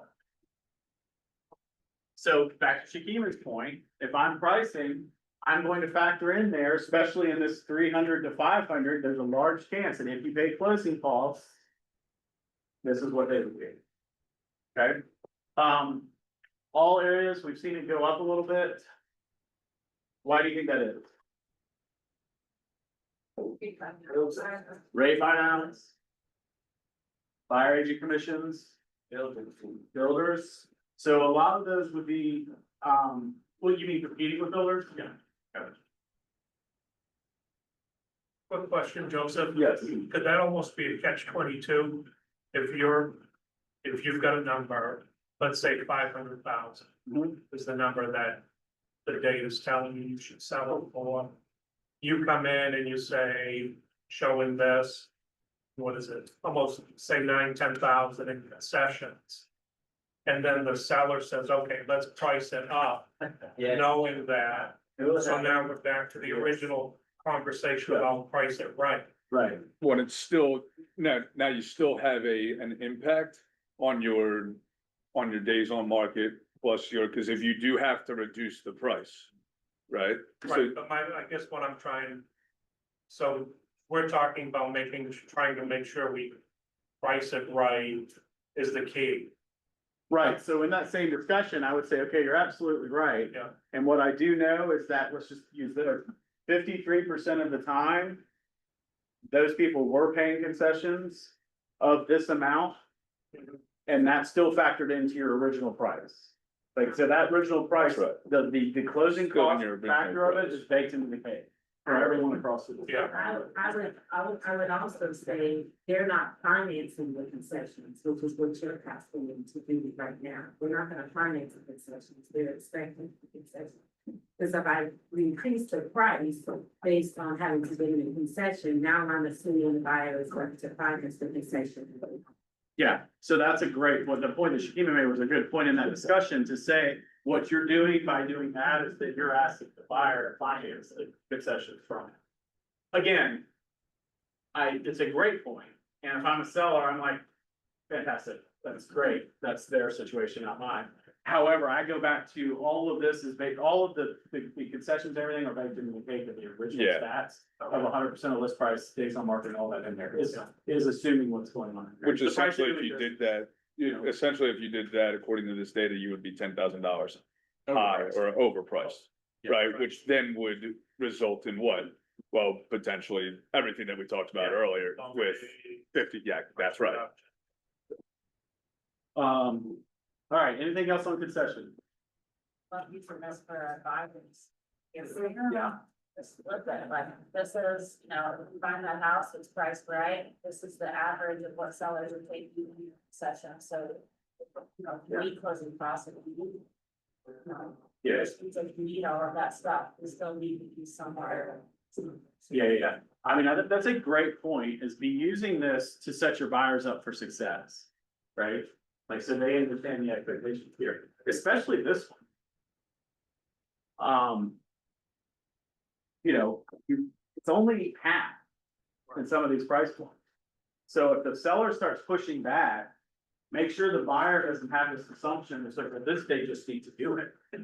They're not 50% of the time. I mean, that's a surprisingly low number. It's 50% of the time.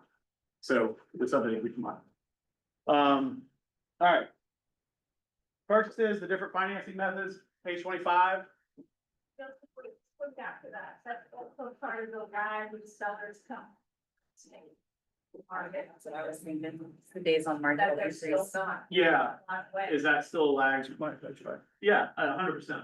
I think so. And I think too, they're still resisting and we're still also learning how this is all, particularly this is a very metro market we're also learning the commission side of it too. Like I think, which is why some of this is being driven out by commission. I do probably think it's more, well, what do you think? The increase, you think it's more commission based or rate buyout? Yeah, I would say it's for, they're using the money to get on rate buyout. Yeah. No, buyer agent commissions that are paid outside of the contract are separate from this. This is simply what the concessions that are in the contract are. Now, it could have, that would be situationally specific, right? Like if the seller was not paying concessions or commissions or the listing agent was not, or they're only paying a portion. How they use this towards commissions, we don't know. I think it's a little bit of that. and affordability. We've seen a lot of, I don't know, like you guys, the listing side, but we've seen a lot of contracts that come with that portion of it, closing costs to complement the buyer's agent commission. Yeah. I mean, I think arguably, I'll look it up at lunch, but I mean, we've consistently seen our, GCIs or percentage of volume go up, meaning we're taking more commission. I think buyer's agents are making more money now because it's opened the door to ask for it. It was always there. Like, let's be honest, in our state, this was probably a bigger blessing for buyer's agents than it was anywhere else. Because we were doing it before and just blindly taking whatever. And we were saying things like, I know my buyer agency agreement says 3%, but I'll take 2%. Or you were just doing that. Well, now it's like, well, the discussion's open for everybody, so I'm gonna ask. Right? So I think that is part of it. And I think the buyers they understand it. Okay, anything else? So the balance of financing. The way they're financed. Real quick, go back to that, there is an element of affordability, I think, in that too, like if you look at the buyer pools, right, at different price points, and you look at the amount of money they need to close. Like if you look at different savings rate data and things of that nature, they're all at historical lows right now. Like savings rate data in the United States is somewhere around like 1% to 2%, I think, as compared to a historical average of 6%. Right, there's some things economically and macroeconomically that impact the need for concessions. Then you have rate. That's what. So you think that the buyers of the 2 million plus, are they asking us for repairs concessions because they don't need the money? Yeah, I mean, I think then. Yeah, Yeah, I think that comes down to then like, that's like maybe. Yeah, that's an interesting. That's why the percentage one would be more impactful, because you're definitely gonna see that they're not even across the board, but there's not a big delta, right? For the most part, you're between, the exception of lower price points, you're between 8,000 and 12,000. That's not a huge delta. Percentage wise, it's a pretty big delta. Yeah, it's a pretty big delta on there, and I think that goes into the affordability standpoint and stewarding of the money. All right, financing methods, not a lot of change there, a little bit of drop in cash, conventional FHA, VA, you know, it's roughly flatline on that. Why is this important?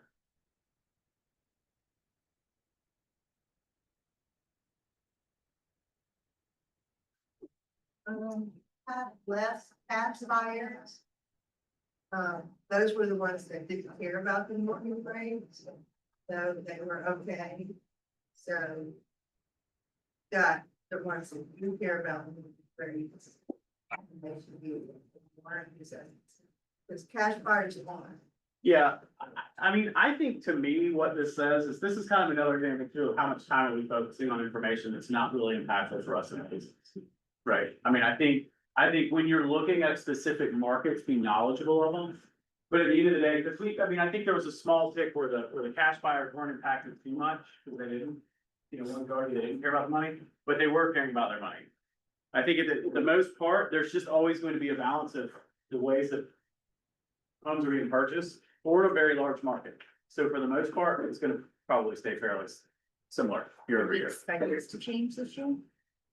Do we expect them to change this year? Or like, did we expect some change and they just didn't see it? I don't think there was any, I mean, I don't know of any discussion around it, to be honest with you. So essentially what you're saying, because if we're still seeing 50% of people are using conventional loans, then interest rates really aren't affecting as much.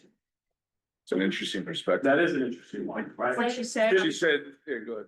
She said that if we see that 52% of individuals are still using conventional loans, then interest rates aren't actually impacting buyers at the rate that we might think they are. I said, that's right. You could say relative, right? It's affecting how much more they ask in closing costs. Yeah. Potentially, yeah. But these are good questions that you could discuss, right? I'm not sure I know exactly the answer, but that's a good perspective. If that's 100% true, I don't know, but it probably is a variable in this. Does this shift in the Jackson where it's in the credit score? Is I'm thinking like the FHA goes up 2%. That's usually a lower credit threshold. It doesn't show Yeah, that. we don't. That's a thought too. That might be- Yeah, that's another part of it. Yeah. Also less of a down payment, which you correlate to your less of a savings rate. That's, yeah, If conventional is a higher down payment, that's going down, FHA is a lower down payment, that's going up. that's right. Saving rates are going Yeah. down. Yeah, and you're seeing. Because again, we say it doesn't look like a big jump. I mean, you're almost a 20% jump in FHA buyer. So it's not, you know. So that may have something to do with cash, right? And the amount down, which is why also concessions have gone up like we said back, right? It's probably it. All right. Everybody, put your paper down. Take a deep breath. Blink your eyes a bunch of times, maybe even keep them closed a little bit so they're not dry. Okay? Now, some of you have already seen the next slide and are smiling.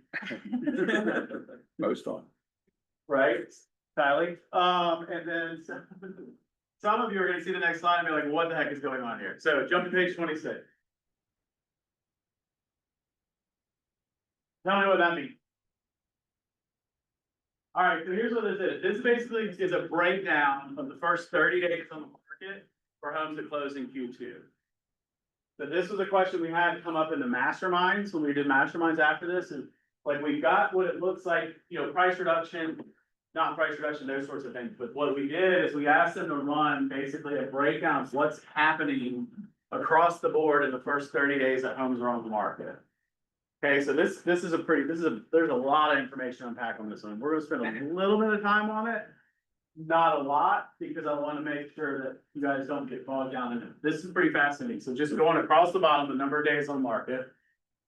And then the number of homes that are sold. So number sold the first 1, 2, 3 days, that's 78, 141, and 150. So that represents the number of homes that sold in those first 3 days in Q2. So out of all the homes that sold in Q2, and those first 3 days is or in the first, that sold in a day was 78. Right, so that's just kind of a breakdown to each one. Total number of It's the total number of sold in Q2. So out of all them, this is how they all broke down. Day 2, here's, that's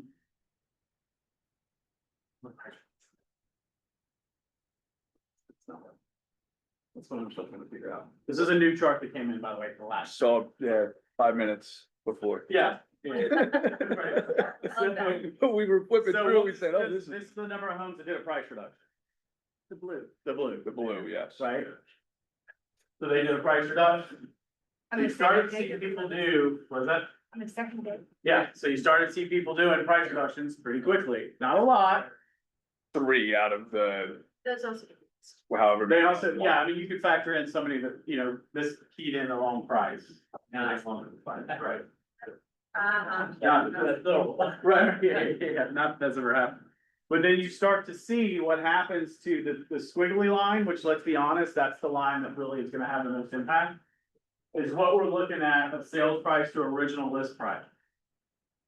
This is an impactful chart, as long as, again, this is one of these you have to be comfortable with, because what you don't wanna do is put this in front of an engineer and not be able to explain the things that are on. There's some of you don't ever need to look at this slide again. Or share it. Some of you are still so excited about the slide, you're not even paying attention to me right now, you're looking how pretty it is. The main thing to take out of this is you're looking at the trend of list price. And that's just it. And what I do love about this is it does show your exceptions. And how quickly this can change when you go to micro. Right? But this is what you can expect to say, when we go in the market, this is what our competition is doing. Look how many are going under contract in the first 7 days. That's the big number right there. Like that's huge. That's huge. Questions about this? Well, one thing that's great about it is this is April, which is the start of our season, so this is really relevant. Yeah. Yes. Yeah. Yeah, and we'll start to see it, I mean, when we see it next quarter too, again, it's all about the trends. Right, so that's why I do like that we're doing year over year, because the seasonality can really mess us up, and when we saw that with days on market, that can really mess us up. But year over year is telling you what the trend is and what to expect as a seller. Because if you were to do this Q1 over Q2, and they were to predict that Q2 over Q3, they would then try to do that, and it's no, it is year over year. Okay? But again, the big part of this is timing is vital. Yep. Timing is vital. You have the largest chance of going under contract when priced correctly, and you just see the direct inverse of homes going under contract to number of price reductions. So when it bumps back up to 100, Yeah. that after a price reduction? It doesn't factor that in there, it's of the original list price. So those would be the ones, again, this is showing also where nothing is 100%. That's right. Right, this is showing that it fluctuates throughout, which is why we're at an advantage to have such a large data set here, because you see the overall trend. And you can base it on that. But I would start to look at price. So if I've listed a home and I get today, let's call it 7. And I don't have a tremendous amount of showings, or I haven't gotten any offers, I'm gonna be on alert. I'm gonna start the conversation. We might have to implement that price reduction strategy that we talked about a couple days back, right? Assuming you set the standard and expectation on when we would do it. And between 10 and 12, or let's call it 8 and 12 days, 11 days, if by that point you didn't get more offers, or you didn't get more showings, right? Whatever you want to look at, most likely after that 11, 12 days, you're going to want to make an adjustment here. Because after 11 or 12 days, when we looked at Q2, right, for a price or for a home to come on the market 30 days after, when we looked at that data, they didn't sell after 11 days at 100% of list price. So we're gonna have to make an adjustment. Does that make sense? So I'd use that for me as a timing tool based on data. Well, why is it gonna be 10 days? Well, because this is what it's showing most of the time right now. So I mean, it's very complementary to whether you do need a price reduction or not. That's right. Sooner you make it, you'll be ahead of the curve. That's right. The sooner you make it, and if we do make it around 6 days, 7 days, we might even have a shot to still get 100% of the original list price. But we lose that chance if we wait after 11, according to the data and the averages, right? Well, 100% of the original, no. That's what this is saying. 100% of the last list price, yeah. When there's that little dip, like it goes to 99.2%, and then it dips back up to 100%. Those spikes are weird. I Also, agree. what you're saying, if you gotta look at them, they're small subsets of numbers. They're smaller subsets of numbers that you get in there. So that one that jumps to 98, the 99.7%, that's out of 28 homes that went under contract. Yeah. Right? So I'm not getting like to the day, I'm looking at the range. Okay, so after 8 days, I'm gonna start having a conversation. Yeah. All right, after 11 days, I'm going to start Harder. taking action. Yeah. Right, I'm not looking at, I'm not gonna try to catch day 9 because it looks like it jumps on day 9. That's not, Remember Anton saying, watch it like a hawk. that's right. That's right. Watch it like all. But no, I mean, I think this one is a good snapshot. Again, trends and timing. Trends and timing. All right, next page. So this kind of breaks down a little bit further. This one is a new one as well. Again, just getting more familiar and zooming out the time versus the result. Right, so top left, the year-to-date number sold, 47.7% sold in the first month. Okay, so you still got a large portion of them that sold that are selling in 30 days. I mean, we know from before, well, I won't go back to that, 4% sold at month 6.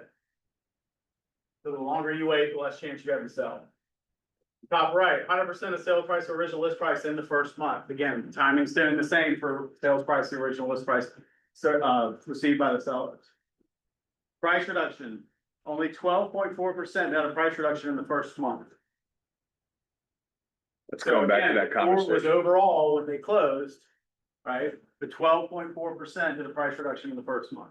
Now, I do think that that is an indication of what Heidi's been talking about, is the sellers understanding the market. Because what that means is they're waiting too long. If you're only having 12.4%, because here's what happens, is people say, I'll give it 30 days. When quite frankly, they should be giving it 7. Because the market is telling us that 53% are getting a contract in a median of 7 days. So if you get to 7 days and you don't have a contract, you're likely overpriced.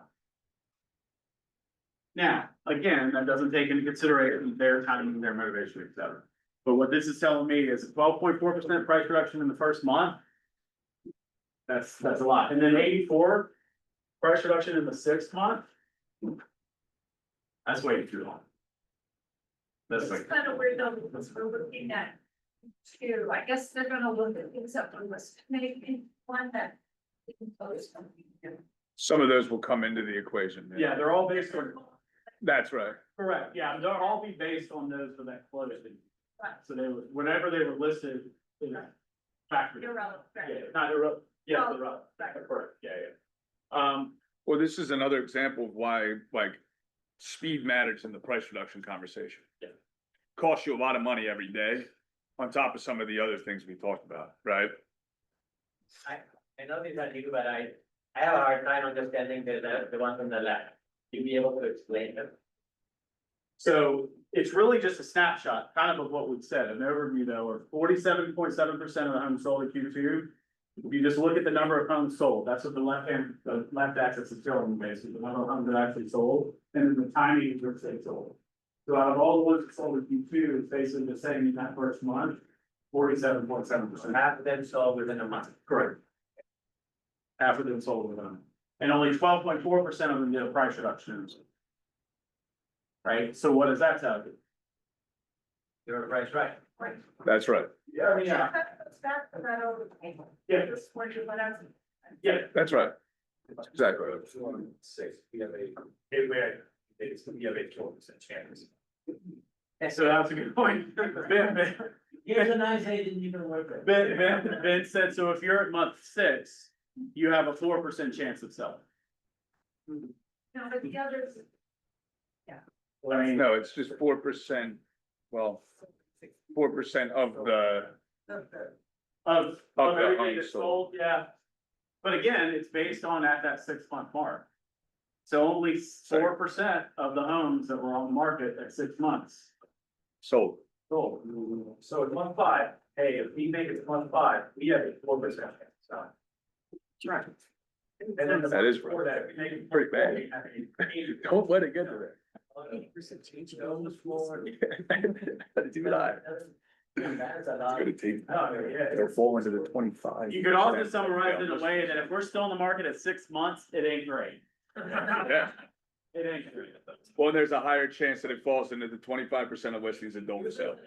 Have each band. Oh, 6 months, we're like, hey, how you been? Yeah, how's everything going? Had a couple showings, how's the I'm family? slow. I can't see.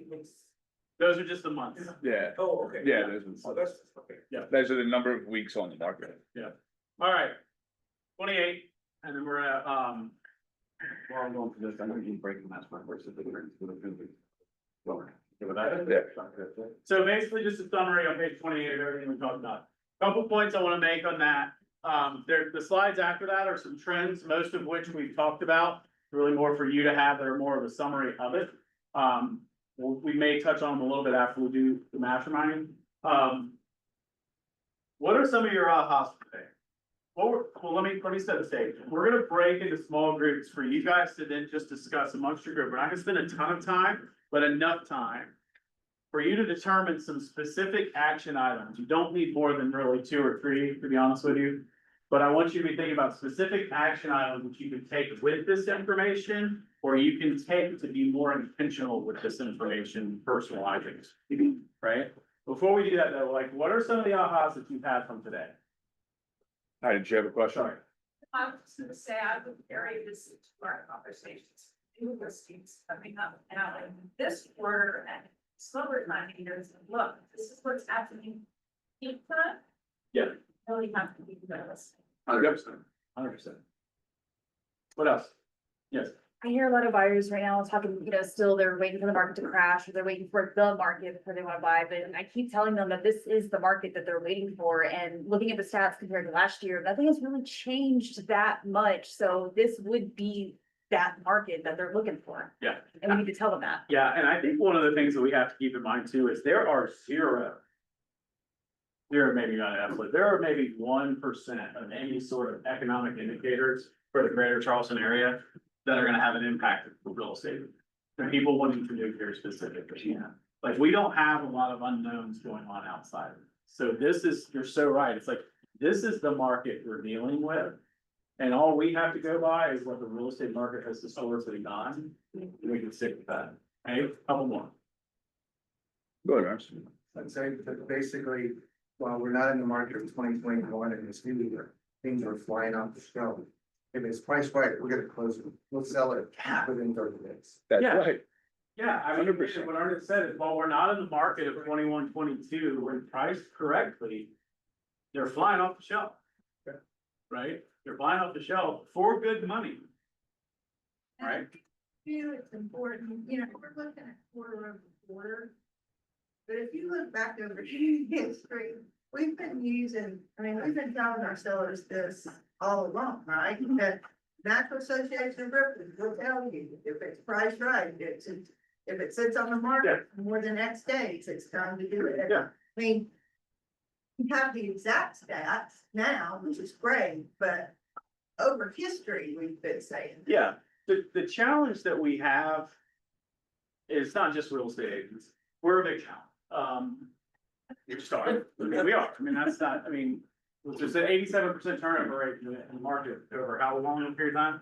5 3 years. 5 years. Yeah, between So that 3 and 5. means that the majority of people that are out there spreading the news have never seen a market like this. Right? The majority of you in the room have never seen a market like this.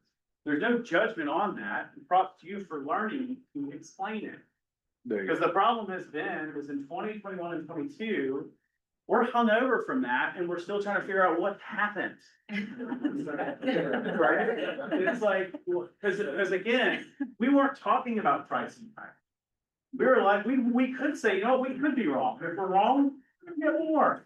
Buyers not good, we're talking about negotiating, we're talking about getting out. Yeah, on the buyer side, good night. The buyer side, we're just talking about how we can set ourselves up for as many lawsuits as possible in the future, and buying houses. It's terrible. Yes. And our interest rates aren't outrageous historically right now. Right, they're not, and I think we're finally kind of getting out of that, because it was all perspective, right, back in my day. But also on the flip side, now the people who are complaining about us talking about walking in the snow backwards to school, you're now doing it based on your 3% interest rate. Yeah. It's not there anymore, right? It's not there anymore. We're all learning. Okay, yes. I think for me, the most valuable is, telling me that the market is telling us what the value of the price is. Yeah. It's like it's telling you, okay, if you overprice this. No, I You're gonna lose what you're gonna get, but if you price it right. No, I love what Teresa said. I mean, it's a perfect statement to me. The market is telling us what the value of your house is. Not your neighbors, not your personal condition, it's the market, right? And that's what we said when we first started doing these. This is a much different conversation than we were having before. Right? This is like, kind of have to like get down on the floor and like play with like our kids and kind of connect and like, okay, you know the same thing here, like, this is you and me versus the market. But This it's is not, not taking the emotion out of it. yeah, 100%. So, all right, so here's what we're gonna do. Break into groups of like 2 tables. So just 2 tables get together. You have to split up. Let's say no more than like 5, 10 people. And here's the thing. I want you all to, wait, hold on. I love the enthusiasm. Alright, I love the enthusiasm. Wow, I'm dead. I want 2 action items from all of you, right? I want the action item of what you're gonna do with the information and an action item of how you're going to be more intentional to learn and share the information. Okay, so I'm gonna give you about 5-8 minutes to have that discussion, then we'll come back, we'll have lunch, okay? Go. Break.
for that in the class.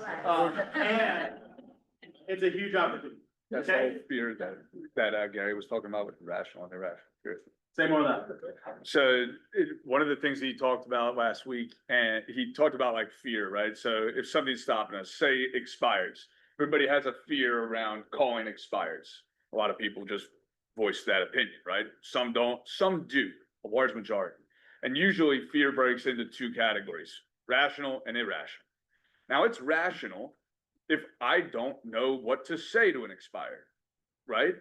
But it's, or I don't know the numbers behind what they have to look at, things of that nature, right? But it's relatively irrational to just think that, let's say they don't want to work with a real estate agent, or they don't want to sell anymore, or X, Y, and Z. So my point, a rational fear is fact-based.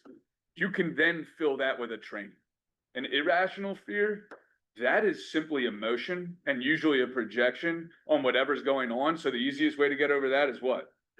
Just go do it, expose yourself to it, and learn the things to make sure that the rational fears don't exist, and appreciate that it's going to be scary. Just do it scared.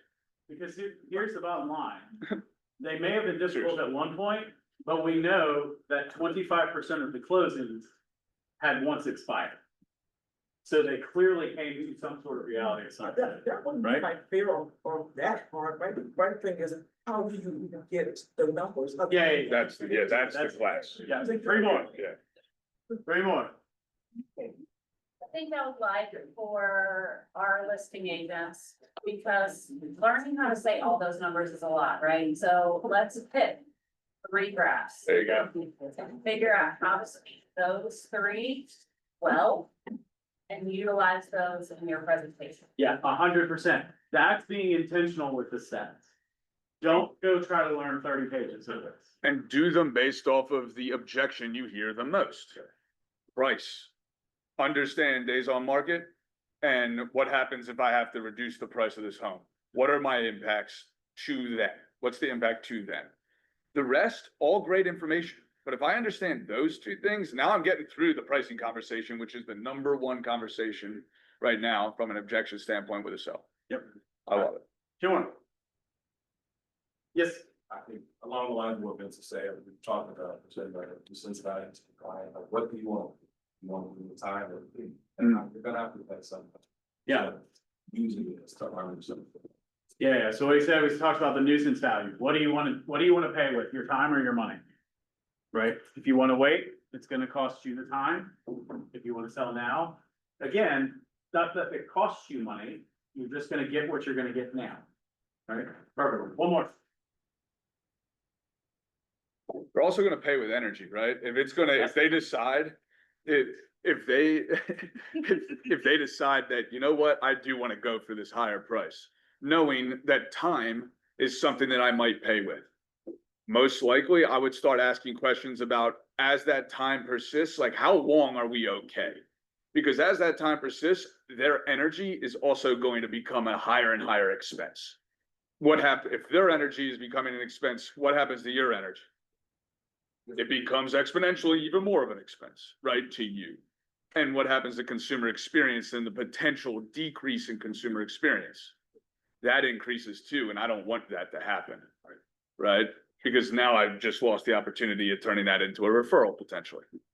So all things to pay attention to, but it is that we pay for things in time, money, and energy. So when we are able to have that conversation, maybe we can avoid some of that. But last one. Yes. Don't wait for your house on the market, because if you're one of those people that wants to take a straight gun, what I need 3 to 6 months before you find out. Love that perspective. That's a good one. All right, guys, thank you so much for being here. So one of our most long-standing relationships with our vendor partners is with Butler College. I'm so happy that they're here today to just say hello. They brought us lunch. And for those who've been to the contracts classes over the last couple of months, probably see a familiar face, but here we go. So take it away. Great. I recognize most of you, and thank you to everybody who's come to my class so far. There's more to come. But I'm Frances Ryan Beller. I'm at Butler College. We're pretty spread out these days. We have a lot of different offices. I'm almost always in our West Ashley office, but we've got Somerville, Mount Pleasant, occasionally Monk's Corner, by appointment.